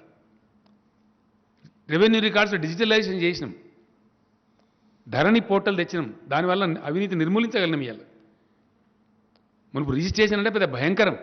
ఇవాళ ఎంత బ్రహ్మాండంగా ఉంది, ఎంత అద్భుతంగా ఉంది. ఇవాళ 15 నిమిషాల్లో పోయి మంచిగా చేసుకొని పోతున్నారు. నెలల తరబడి తిరిగి వేలు లక్షల లంచాలు పోతే తప్ప నాలా పర్మిషన్ రాపో. ఇలా నాలా పర్మిషన్ కోసం పోయే అవసరం లేదు. ఆన్లైన్ అప్లై చేసి పడేస్తే డబ్బులు కట్టేస్తే ఆటోమేటిక్ నాలా కన్వర్ట్ అయిపోతాం. మ్యుటేషన్ కావాలంటే నెలల తరబడి తిరగాల్సిన కర్మం ఉండేది మనకు. ఇలా కర్మం లేదు. మీరు చేసినరా? మీరు పరిపాలించే రాష్ట్రాల లెక్క డిజిటలైజ్ చేసినరా? ఏం లేదు. వాటిదే గ్యాసు సొల్లు, మా ఇష్టం వచ్చింది వాగుతాం. ఇన్ని రోజులు నడిచింది బిడ్డ, ఇక నడవది. మా హద్దులు మాకు తెలుసు, మా క్రమశిక్షణ మాకు తెలుసు. మీరు మమ్మల్ని ఏమీ చేయలేరు. మీ అడ్డగోలు అధికార దుర్వినియోగం చేసి మనం చేద్దామనుకుంటే మీరే గోల్మాల్ అవుతారు, మేము కాం. ఎస్, నిన్ననే చెప్పినా కదా నేను, we are ready to face any enquiry. I offer, because మేము తప్పులు చెయ్యం, మాకు చేసే కర్మ లేదు. శక్తియుక్తులుంటే తోసిన కాడికి ప్రజలకు మంచి చేస్తాం, ప్రజలకు మేలు చేస్తాం. మేము చేసినాం. కాళేశ్వరం లాంటి ప్రాజెక్టు కట్టాలంటే ఏండ్లు పట్టేది, దశాబ్దాలు పట్టేది. కిరికిరిగాలు దాదాపు 500-600 కేసులు వేసినా వాటన్నిటిని అధిగమించి 3.5 ఏళ్ళలో కట్టి తెచ్చి ఫలితం తెచ్చి ఇలా ప్రజలకు అందించినాం. It's a fact. ప్రపంచమంతా అబ్బురపోతా ఉంది. న్యూయార్క్ టైమ్స్ స్క్వేర్లో చూపించినటువంటి first Indian project is Kaleshwaram. న్యూయార్క్లో టైమ్స్ స్క్వేర్లో అత్యంత ప్రతిష్టాత్మకమైన చూపెడతారు. అట్లాంటి కాడ the world's largest multi stage lift irrigation scheme అని చెప్పి న్యూయార్క్ టైమ్స్ స్క్వేర్లో పెట్టారు మన కాళేశ్వరం ప్రాజెక్టు యొక్క ఘనతను. అది ఏం ఛానల్ వాడు చూపించిన? Discovery channel. డిస్కవరీ ఛానల్ అనేవాడు చూపెట్టాడు జనరల్గా, పైరవీలు చేస్తే చూపెట్టరు అక్కడ. వాడు తీసుకుపోయి ప్రపంచానికి చూపించాడు. ఇది మేము సాధించిన ఘనత. ఇది ఘనత కాదా? మిషన్ భగీరథ మా ఘనత కాదా? ఇండియాలో ఏ రాష్ట్రానికన్నా మీరు చేసినరా? ఒక్క రాష్ట్రానికన్నా చేసినరా? ఇన్నేళ్ళ స్వతంత్ర భారతదేశంలో మంచినీళ్ళు ఇచ్చిన దిక్కు లేదు, సాగునీళ్ళు ఇచ్చిన దిక్కు లేదు, దేశంలో ఉన్న కరెంటును వాడి తెలివితేటలు లేవు, దేశంలో ఉన్న నీటి సంపదను వాడి తెలివితేటలు లేవు. ఇవన్నీ వాస్తవాలు కావా? ఇలా కరెంట్ ఇన్స్టాల్డ్ కెపాసిటీ ఎంతనండి దేశంలో? 4 లక్షల మెగావాట్ల పైచిలుకున్నది. వాడుతున్నది ఆ దేశం? Because of the bad power policy. ఎందుకు వాడతలేదు దేశం? What is your answer? దేశానికి 65,000 పైచిలకు టీఎంసీల నీళ్లు ఉన్నాయి. వాడుతున్నది ఆ దేశం? వాడతలేదు. ఇంతకుముందున్న కేంద్రం ప్రేక్షక పాత్ర వహించింది, మీరు కేంద్రం ప్రేక్షక పాత్ర వహిస్తున్నారు because of your bad policies. తప్పులన్నీ మీరు చేసుకుంటూ, అసమర్థులుగా మీరు వండుకుంటూ, మీకు డెలివరీ మెకానిజం తెలియక, పరిపాలన చేతగాక ఇతరుల మీద బదనం పెడతారా? గట్టిగా నిలదీస్తే దేశద్రోహులా? వాస్తవాలు అడిగితే దేశద్రోహులా? పెట్రోల్ సెస్ విత్డ్రా చేసేదాకా మేము ప్రజల పక్షాన డిమాండ్ చేస్తూనే ఉంటాం, పోరాటాలు చేస్తూనే ఉంటాం. నంబర్ 1, విత్డ్రా చేస్తారా చెయ్యరా? పంజాబ్లో ఎట్లయితే ధాన్యం కొంటున్నారో అట్లా ధాన్యం కొనేదాకా మేము పోరాటం చేస్తూనే ఉంటాం మా రైతుల పక్షాన. కొంటరా కొనరా సీదా ప్రశ్న. తోడు మరోడు మసిబూసి మారడిగా చేయడం కాదు. Please come clean. కొంటే కొంటమని చెప్పు, కొనకపోతే కొనమని చెప్పు. మేము కొంటే కొంటాం, గోల్మాల్ దింపే పద్ధతులు వద్దు. కాబట్టి ఈ ఈ అరాకిరి ముచ్చట్లు, వ్యక్తిగత దూషణలు, ఈ పిచ్చి పిచ్చి వ్యవహారాలు ఇంకా ఉందా? రైతులకు నేను ఒకటే మనవి చేస్తా ఉన్నా, నేను అప్పీల్ చేస్తా ఉన్నా. తెలంగాణలో భారతదేశం కాదు ప్రపంచంలోనే లార్జెస్ట్ సీడ్ కంపెనీస్ తెలంగాణలో ఉన్నాయి. Very largest. ఇది చాలామంది తెలియదు మీకు కూడా. Very large seed processing units around Hyderabad మన దగ్గరనే ఉన్నాయి. చాలామంది రైతులు కొన్ని లక్షల ఎకరాలలో పంటలు వేసి విత్తన కంపెనీలకు అమ్ముకుంటారు. వరి ధాన్యం కావచ్చు, ఇతర ధాన్యాలు కావచ్చు. వరి ధాన్యం కూడా అమ్ముకుంటారు. నేను రైతులకు ఒకటే మనవి చేస్తా ఉన్నా, వరి పంట మొత్తమే వేయద్దని నేను చెప్తలేను. ఎవరికైతే సీడ్ కంపెనీ టైఅప్ ఉందో వాళ్ళు మీరు పండించుకోవచ్చు, సీడ్ కంపెనీకి అమ్ముకోవచ్చు. అక్కడ మిమ్మల్ని ప్రభుత్వం అభ్యంతరం పెట్టదు. రెండవది, వరి ధాన్యం పండించి మీకు మిల్లర్లతోనో లేదా వ్యాపారస్తులతోనో ఇప్పుడే మీకు టైఅప్ ఉంటే, మేము కొంటాం పండించండి అని మీకు వాళ్ళు చెప్తే, బైబ్యాక్ అరేంజ్మెంట్ ఉంటే మీరు పండించవచ్చు, అమ్ముకోవచ్చు. ప్రభుత్వానికి ఆక్షేపణ లేదు. లేదు మేము పండిస్తే ఎంత వచ్చినా సరే పర్వాలేదు అనుకుంటే కూడా పండించుకోవచ్చు. ఎందుకంటే ఈ కేంద్రాన్ని నమ్మలేం మనం. కేంద్రం పాలసీ అట్టుంది కాబట్టి కనీస మద్దతు ధర వస్తుందో రాదో తెలియనటువంటి ఒక విచిత్రమైన డోలామైన పరిస్థితి కేంద్రం సృష్టిస్తుంది కాబట్టి, రాష్ట్రం దగ్గర మెకానిజం లేదు కాబట్టి దెబ్బతినవద్దని మాత్రం మేము చెప్తున్నాం. మా ప్రయత్నం అంతా కూడా ఏంటంటే తెలంగాణ రైతాంగాన్ని కాపాడుకోవాలి, తెలంగాణ రైతాంగం ఆర్థికంగా పటిష్టపడాలి. వాళ్ళు ఆయన పంట పండించి రోడ్ల మీద పడి ధర్నాలు చేస్తే రాజకీయాలు జరుగుతాయి కానీ మీకు జేబులు నిండయి. మేము కోరేదల్లా మీరు మంచిగా ఉండాలని, మీకు క్షేమం కోరి. ఇన్ని కష్టాలు పడి, ఇన్ని స్కీములు పెట్టి, ఎన్ని విమర్శలు వచ్చినా, ఎన్ని కేసులు పెట్టినా తట్టుకొని అన్ని వసతులు చేసినా మేము వ్యవసాయానికి వెళ్ళి తెలంగాణలో. ఒకనాడు 1000 ఫీట్లు అయిన భూగర్భ జలం ఇలా చాలా పైకి వచ్చేసింది బ్రహ్మాండంగా. గ్రౌండ్ వాటర్ నిపుణులు చెప్తున్నారు 570 టీఎంసీలు భూగర్భంలో ఉంది తెలంగాణలో అని చెప్పి. చక్కటి వర్షాలు కురిసినాయి, మంచి సీజన్ ఉంది, వేరే పంటలు పెట్టండి. చూడండి, నేను చెప్పిన ప్రపంచంలో క్వాలిటీ బెస్ట్ క్వాలిటీ అని చెప్పిన నిజమైతే ఉంది. అలా 8500 8400 పత్తి కొంటా ఉన్నారు. సీసీఐ కొనకపోయినా జిన్నింగ్ మిల్లులు పోటీపడి కొంటా ఉన్నాయి. మన తెలంగాణ పత్తి అంత బ్రహ్మాండమైన పత్తి, దానికి ఇంటర్నేషనల్ మార్కెట్ ఉంది. రైతులు బ్రతకాలని మేము కోరుతున్నాం. ఇంకా చెప్తాం పంటల మార్పిడి రేపు పొద్దున డెఫినెట్గా. కేంద్రం పాలసీ సరిగా లేదు కాబట్టి, వాళ్ళు కొనడం నిరాకరిస్తున్నారు కాబట్టి ఈ మాట మేం చెప్పాల్సి వస్తున్నది. ఎందుకు వద్దంటే మేము లేకపోతే నేను అడిగినా కదా, నువ్వు కొంటా అని చెప్పు, ఆర్డర్ ఇప్పి మేమే వేపిస్తాం 75 లక్షల వరకు అని చెప్పండి. అది లేదు, అది దాని మీద మాట మార్చేసింది, తోక ముడిచేసిండ్రు. మీరు అడిగితే కూడా చెప్తలేరు. గోల్మాల్ దింపుడు తప్ప జవాబు ఏది? కాబట్టి తెలంగాణ రైతు సోదరులారా, ఎవరై నక్కజిత్తుల మాటలు, ఎవరికి రైతుల మీద ప్రేమ ఉన్నది, ఎవరు నిజంగా వ్యవహారం చేస్తున్నారు, ఎవరు గోల్మాల్ దింపుతున్నారు మీరు గమనించాలి. రైతు వేదికలు కట్టిన 2600 ఈ దేశంలో ఎక్కడ లేవు,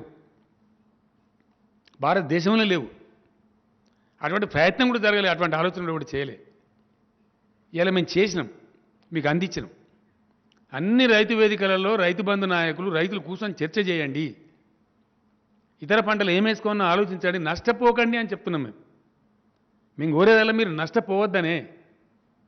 ఈ దొంగల మాటలు, ఈ అల్లాటప్పగాల మాటలు, ఈ జిమ్మెదారు లేని మనుషుల మాటలు, కేవలం రాజకీయాల కోసం సొల్లుగార్చే మాటలు నమ్మి మోసపోవద్దు. మీరు ఆర్థికంగా దెబ్బతినద్దు, మీరు మంచిగా ఉండాలి, మీరు క్షేమంగా ఉండాలనేదే మేము కోరేది. మాకు వేరే ఉద్దేశం లేదు. మీరు విత్తన కంపెనీలకు అమ్ముకుంటే అమ్ముకోండి, మీకు టైఅప్ ఉంటే. ఎవరైనా వ్యాపారస్తులు కానీ మిల్లర్లు కానీ మీ ధాన్యం కొంటామని మీకు బైబ్యాక్ ఇస్తే అమ్ముకోండి, పంటలు పండియండి, అమ్ముకోండి, మాకు అభ్యంతరం లేదు. మీరు తినడం కోసం అవసరం ఉంటుంది, మీ సొంత తిండి కోసం మీరు పండించుకొని తింటామంటే తినండి, మేము అభ్యంతరం పెడతలేము. కానీ అమ్ముడు పోతుందేమో అనే మిషలో వేసి నష్టపోవద్దని మేము కోరుతున్నాం. మీకు సీడ్ అందుబాటులోకి తెస్తాం. ఇతర పంటలు ఏం వేసుకోవాలని చెప్తారు. వ్యవసాయ శాఖ అధికారులు సిద్ధంగా ఉన్నారు, మంత్రి గారు సిద్ధంగా ఉన్నారు, రైతు వేదికలలో ఆల్రెడీ చెప్తా ఉన్నారు. ఎందుకంటే ఈ డొల్ల నాయకులను ఈ కేంద్రాన్ని నమ్మి మునుగవద్దు తెలంగాణ అనేది నా బాధ. ఇప్పుడిప్పుడే మన తెలంగాణ బతుకులు తెల్లబడుతున్నాయి, కొద్ది మంచిగా అవుతున్నాయి, గ్రామాలు కొద్దిగా తెల్లబడుతున్నాయి, ముఖాల మీద చిరునవ్వు వస్తున్నది, రైతుల బతుకు మీద ఒక ఆశ వచ్చింది, ఒక ధీమా వచ్చింది. ఎస్ మా ప్రభుత్వం ఉంది, మమ్మల్ని ఆదుకుంటుందని ఒక ధైర్యం ఉంది. కాబట్టి ఆ ధైర్యం కోల్పోకుండా మన యొక్క ఆర్థిక పరిస్థితి దిగజార్చుకోకుండా మనం చెడిపోవద్దనే మేము కోరుతున్నాం తప్ప మాకు వేరే ఉద్దేశం లేదు. నేను మీ బిడ్డగా చెప్తా ఉన్నా, నా ప్రాణం మీద తెచ్చుకొని కూడా నేను తెలంగాణ సాధించి తెచ్చిన మనిషిని. నేను అల్లాటప్పది చేసే వ్యక్తిని కాదు, నాకు అవసరం లేదు. ఆ దెబ్బ పడద్దు మనకు, మా రైతులు చెడిపోవద్దు, మా రైతులు పురోగమించాలి, ఇంకా బాగుపడాలి, ఇంకా ఆర్థికంగా బలపడాలని నేను కోరుతా తప్ప నష్టపోవద్దు అనేదే మా ఆవేదన. కాబట్టి ఈ పిచ్చోళ్ళు మాట్లాడే మాటలు పట్టుకొని మనం కుక్కతోక పట్టుకొని గోదావరి ఇదినట్టు అవుతుంది. పనికిరాదు, వీళ్ళు కొనరు, వీళ్ళ సంగతి బయటపడ్డది. ఇప్పటికైనా ధర్నా చేద్దాం. శుక్రవారం నాడు తల్లి లాంటి వేలాదిగా డిమాండ్ చేద్దాం కేంద్రాన్ని. అవసరమైతే యాందాకైనా పోదాం. డిసెంబర్ దాకా మనం వేసుకోవచ్చు. వాళ్ళు కొంటమని హామీ ఇస్తే వేసుకుందాం. ఎస్, విత్తనాలు రెడీ చేపిస్తాం, మీకు తెప్పిస్తాం, ఇస్తాం, మీరు భయపడే అవసరం లేదు. కానీ వాళ్ళ పరిస్థితి చూస్తూ ఉంటే నమ్మకం కలగడం లేదు. వీళ్ళని ఎక్కడికక్కడ మీరు నిలదీయాలి. ఈ బీజేపీ పార్టీ వాళ్ళు కానీ ఎంపీలు కానీ నాయకులు కానీ వస్తే ఏమైంది, మీరు కొనరా అని అడగాలి. ఇప్పుడు రైతులు ఏ ఊరికి ఆ ఊరిని నిలదీయాలి.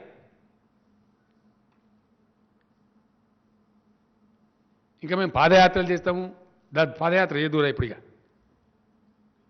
ఏ ఊరికి ఆ ఊరిని నిలదీపిస్తాం, క్వశ్చన్ చేస్తాం డెఫినెట్గా ప్రజల పక్షాన. రైతులు వచ్చి అడుగుతారు మిమ్మల్ని, మేము పండించే ధాన్యం కొంటారా కొనరా అని అడుగుతారు మిమ్మల్ని.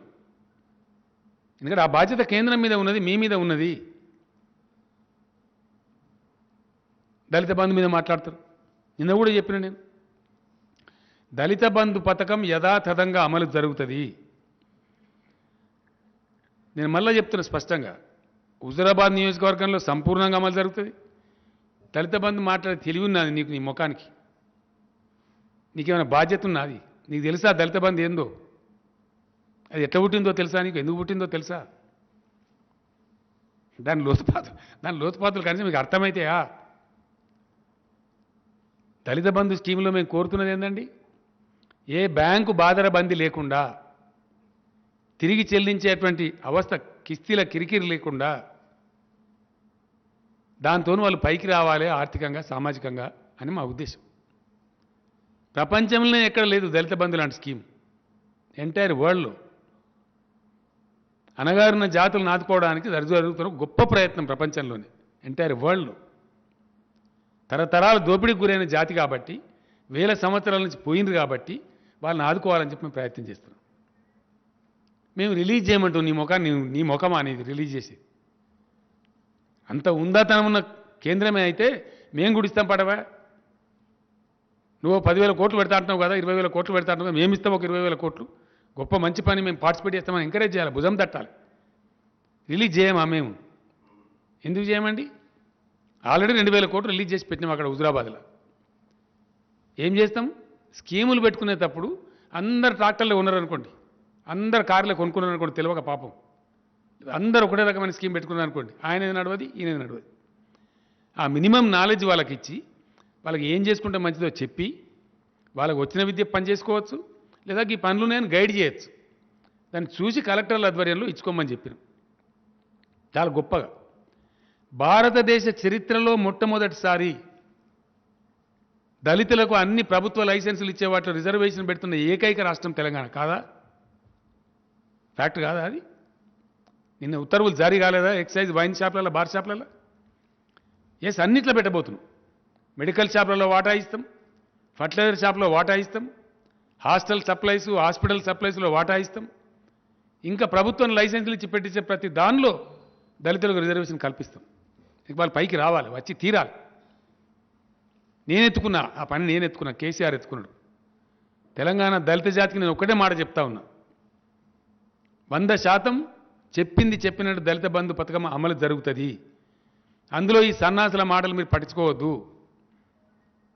ఎస్, ఈ ఆర్థిక సంవత్సరంలో జరిగేది నేను మళ్ళీ చెప్తా ఉన్నా. హుజూరాబాద్లో ప్రతి కుటుంబానికి ఇస్తాము, ప్రతి దళిత కుటుంబానికి. నంబర్ 1. 4 మండలాలు ఏవైతే సంపూర్ణంగా తీసుకున్నామో వాటికి రిలీజ్ చేసిన డబ్బులు ఆల్రెడీ ఒక 200 కోట్లు రిలీజ్ కూడా అయినాయి. నేను స్వయంగా ఆ మండలాలకు పోతున్నాను.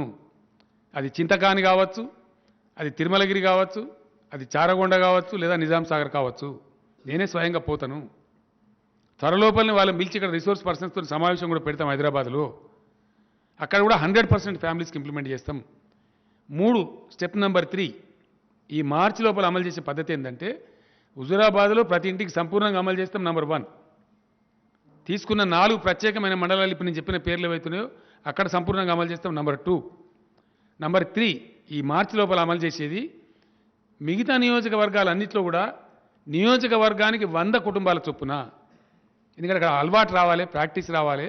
నెక్స్ట్ ఇయర్ బడ్జెట్లో చాలా ఎక్కువ డబ్బులు పెడతాం కాబట్టి ఆ పథకం సద్వినియోగం కావాలి, సఫలం కావాలి. కాబట్టి ప్రతి కలెక్టర్కు, ప్రతి ఎమ్మెల్యేకు ట్రైనింగ్ రావాలి. కాబట్టి ఎవ్రీ అసెంబ్లీ కాన్స్టిట్యున్సీలో కూడా దాన్ని 100 మందికి చొప్పున, 100 కుటుంబాల చొప్పున ఇంప్లిమెంట్ చేస్తాము. ఇది మార్చి వరకు దళిత బంధు ప్రోగ్రాం. నెక్స్ట్ మార్చిలో as a chief minister I'm declaring 20,000 crores పెడతా ఉన్నాం. అంటే 2 లక్షల కుటుంబాలకు వస్తుంది నెక్స్ట్ ఫైనాన్షియల్ ఇయర్లో. ఇంకా తెలంగాణ ఆర్థిక పరిస్థితి బాగా పెరుగుతూ ఉంటే పెంచుకుంటా పోతాము. ప్రతి సంవత్సరం కొన్ని లక్షల కుటుంబాలకు ఇచ్చుకుంటూ ఒక 4-5 సంవత్సరాలలో దశల వారీగా కంప్లీట్ చేస్తాము. ఇది దళిత బంధు. దీన్ని కాంక్రీట్గా చేస్తాం. తెలంగాణ దళిత జాతి ఎంత బాగుపడుతుందో మీకు ఏడాది 2 నెలల ఫలితాలు చూపిస్తాము, ఆచరించి చూపెడతాము. నెక్స్ట్ ఎలక్షన్ లోపలనే కనీసం 4-5 లక్షల కుటుంబాలు, 5-6 లక్షల కుటుంబాలకు పోయేటట్టుగా చర్యలు తీసుకుంటాము. అన్ని కుటుంబాలకు ఇంక్లూడింగ్ ఎంప్లాయీస్తో సహా ఇస్తామన్నాము. ఎంప్లాయీస్కు చివరి వరుసలో ఇస్తామని చెప్పినాము. మాకు బేసిజాలు లేవు, మేము తప్పులు చెప్పం. తూచా తప్పకుండా చెప్పింది చెప్పినట్టు చేసి చూపిస్తాం. ఇప్పటిదాకా చేసి చూపించినాం, రేపు కూడా చేసి చూపిస్తాం. నిరుద్యోగ యువకులకు కూడా నేను చెప్తా ఉన్నా, వాడోడు వీడోడు అడ్డమైనోడు మాట్లాడితే మీరు అనవసరంగా ఇబ్బంది పడకండి. మంచి ఉద్యోగ కల్పన జరుగుతూ ఉంది. ప్రభుత్వంలో వచ్చే ఉద్యోగాలలో టీఆర్ఎస్ ఈ రాష్ట్ర సాధన కోసం ఉద్యమం చేసిన పార్టీ, ఉద్యోగ నియామకాల మీద అన్యాయం జరిగిందని కొట్లాడిన పార్టీ ఇలా 95% లోకల్ రిజర్వేషన్లు సాధించి పెట్టింది. మీకు ఎన్ని వచ్చినా 95% మన బిడ్డలకే వస్తాయి, మన పిల్లలకే వస్తాయి. రిజర్వ్ అయినాయి ఇప్పుడు ఉద్యోగాలు. ఈవెన్ గజిటెడ్ పోస్టులు కూడా 95% మనకే వస్తాయి.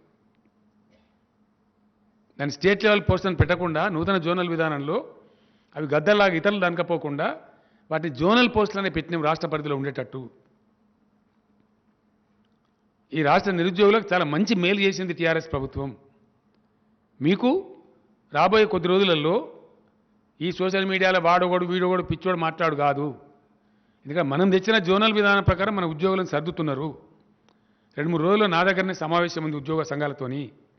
ఒకసారి ఆ సమావేశం అయిపోతే ఈ నవంబర్ మాసంలో ఉద్యోగులను సెటిల్ చేసేసి వెంటనే వెంటనే వచ్చేటువంటి 60-70 వేల ఖాళీలు గవర్నమెంట్ జాబ్స్లో ఇమీడియట్ నోటిఫికేషన్ కూడా ఇస్తాము. అవన్నీ నింపేస్తాము. అది కాకుండా ఎవ్రీ ఇయర్ ఎంప్లాయ్మెంట్ క్యాలెండర్ కూడా డిక్లేర్ చేస్తాము. ఈ సంవత్సరం ఇంట్లో ఇన్ని ఉద్యోగాలు వస్తుందని ఓపెన్గా వాజాప్తా ఎంప్లాయ్మెంట్ క్యాలెండర్ కూడా ఎవ్రీ ఇయర్ రిలీజ్ చేస్తాము. ఇది ఇండియాలో ఫస్ట్ టైం ఒక ప్రభుత్వం చేస్తున్న పని. ఎందుకంటే మేము పారదర్శకంగా ఉంటాం. మిమ్మల్ని మోసం చేయదలుచుకోలేము. మేము నిరుద్యోగ యువకులకు లేని ఉద్యోగాలు వస్తాయని, మేము ఇంటికో ఉద్యోగం ఇస్తామని మేము మాట్లాడిన మా బండి సంజయ్ రుజువు చేస్తావా? మా మేనిఫెస్టోలో ఉందా? నేను ఎక్కడ ఉపన్యాసంలో చెప్పినా? ఎక్కడ చెప్పలేదే. మేము చెప్పనలే. మేము చెప్పని దాన్ని చెప్పినట్టు అది కూడా అబద్ధాలు మాట్లాడతారు, పచ్చి అబద్ధాలు మాట్లాడతారు. ఇలా బండి సంజయ్ రుణమాఫీ చేయలేదని మాట్లాడి మేము చేయలేదా? మీరు చేయలేదా? మేము చేయలేదా రుణమాఫీ? పోయిన టర్మ్లో చేస్తామని చెప్పినాం. ఈ టర్మ్లో 2 దఫాలు చేసినాం, మిగతా చేస్తాం. మేము మొట్టమొదటి చెప్పినాం ఎలక్షన్లో. కాంగ్రెస్ పార్టీ మేనిఫెస్టోలోనేమో 2 లక్షల రూపాయలు ఒకే దఫా చేస్తామని వాళ్ళు చెప్పినారు. అసంబద్ధమైన ముచ్చట, సాధ్యంగాని ముచ్చట. పంజాబ్లో చెప్పింది చేయలే, ఛత్తీస్గఢ్లో చెప్పింది చేయలే, మధ్యప్రదేశ్లో చెప్పింది చేయలే, అబద్ధాలు చెప్పినారు వాళ్ళు కాంగ్రెస్ పార్టీ. మేమేం చెప్పినాం? 2 లక్షలు చెప్పలే, మేము 1 లక్ష చెప్పినాం. ఆ లక్ష దశల వారీగా చేస్తామని చెప్పినాం. ఒకటే రోజు చేస్తామని మేము చెప్పలే. చెప్పినామా మేము చెప్పలేదు కదా. దశల వారీగా 1,00,000 రూపాయలు రుణమాఫీ చేస్తామని చెప్పినాం. ఎస్, కరోనా వచ్చింది, రాష్ట్ర ఆర్థిక పరిస్థితి దెబ్బతిన్నది, వెనక ముందు ఉంటుంది కదా. మేము చేస్తామన్నది మేము. గత టర్మ్లో చేసింది మేము. 17,000 కోట్ల రుణమాఫీ చేసినాం. ఈ సంవత్సరం కూడా 2 దశలు చేసినాం. 25,000 వాళ్ళకి చేసినాం, 50,000 వాళ్ళకి చేసినాం. మిగతా వాళ్ళకి చేస్తాం. కందగలేని దురద కత్తిపీడకి ఎందుకంటే నీకెందుకు బాధ నాకు అర్థం కాదు. మధ్యలో మీ జోకర్గాల సంగతి ఏంది? ఇచ్చేది మేము, తీసుకునేది రైతులు.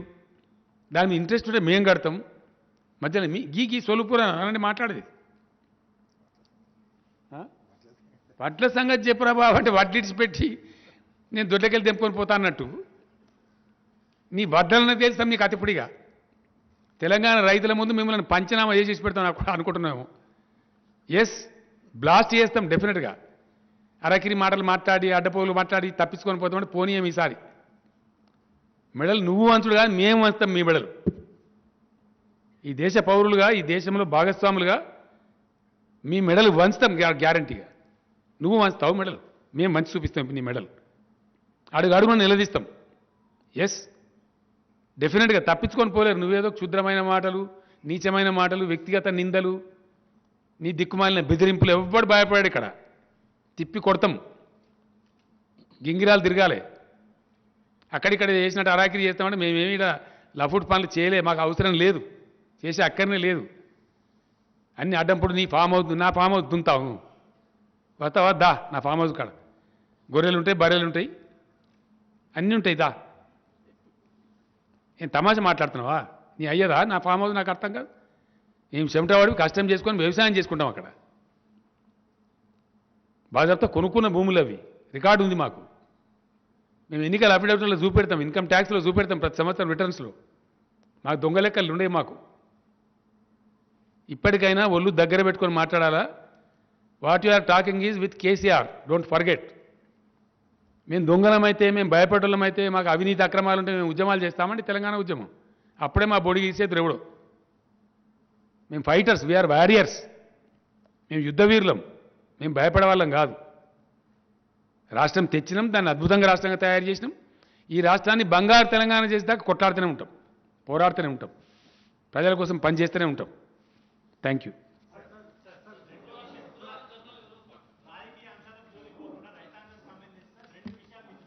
ప్లీజ్ ప్లీజ్ ప్లీజ్ ప్లీజ్ చెప్పండి.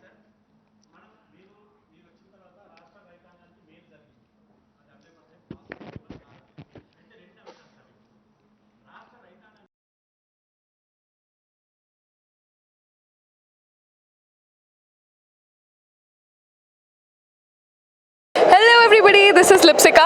Please subscribe to Kakatiya TV. Please subscribe to Kakatiya TV. Please subscribe. Push subscribe. Please subscribe. Hi, నేను ఆర్జే కాజల్.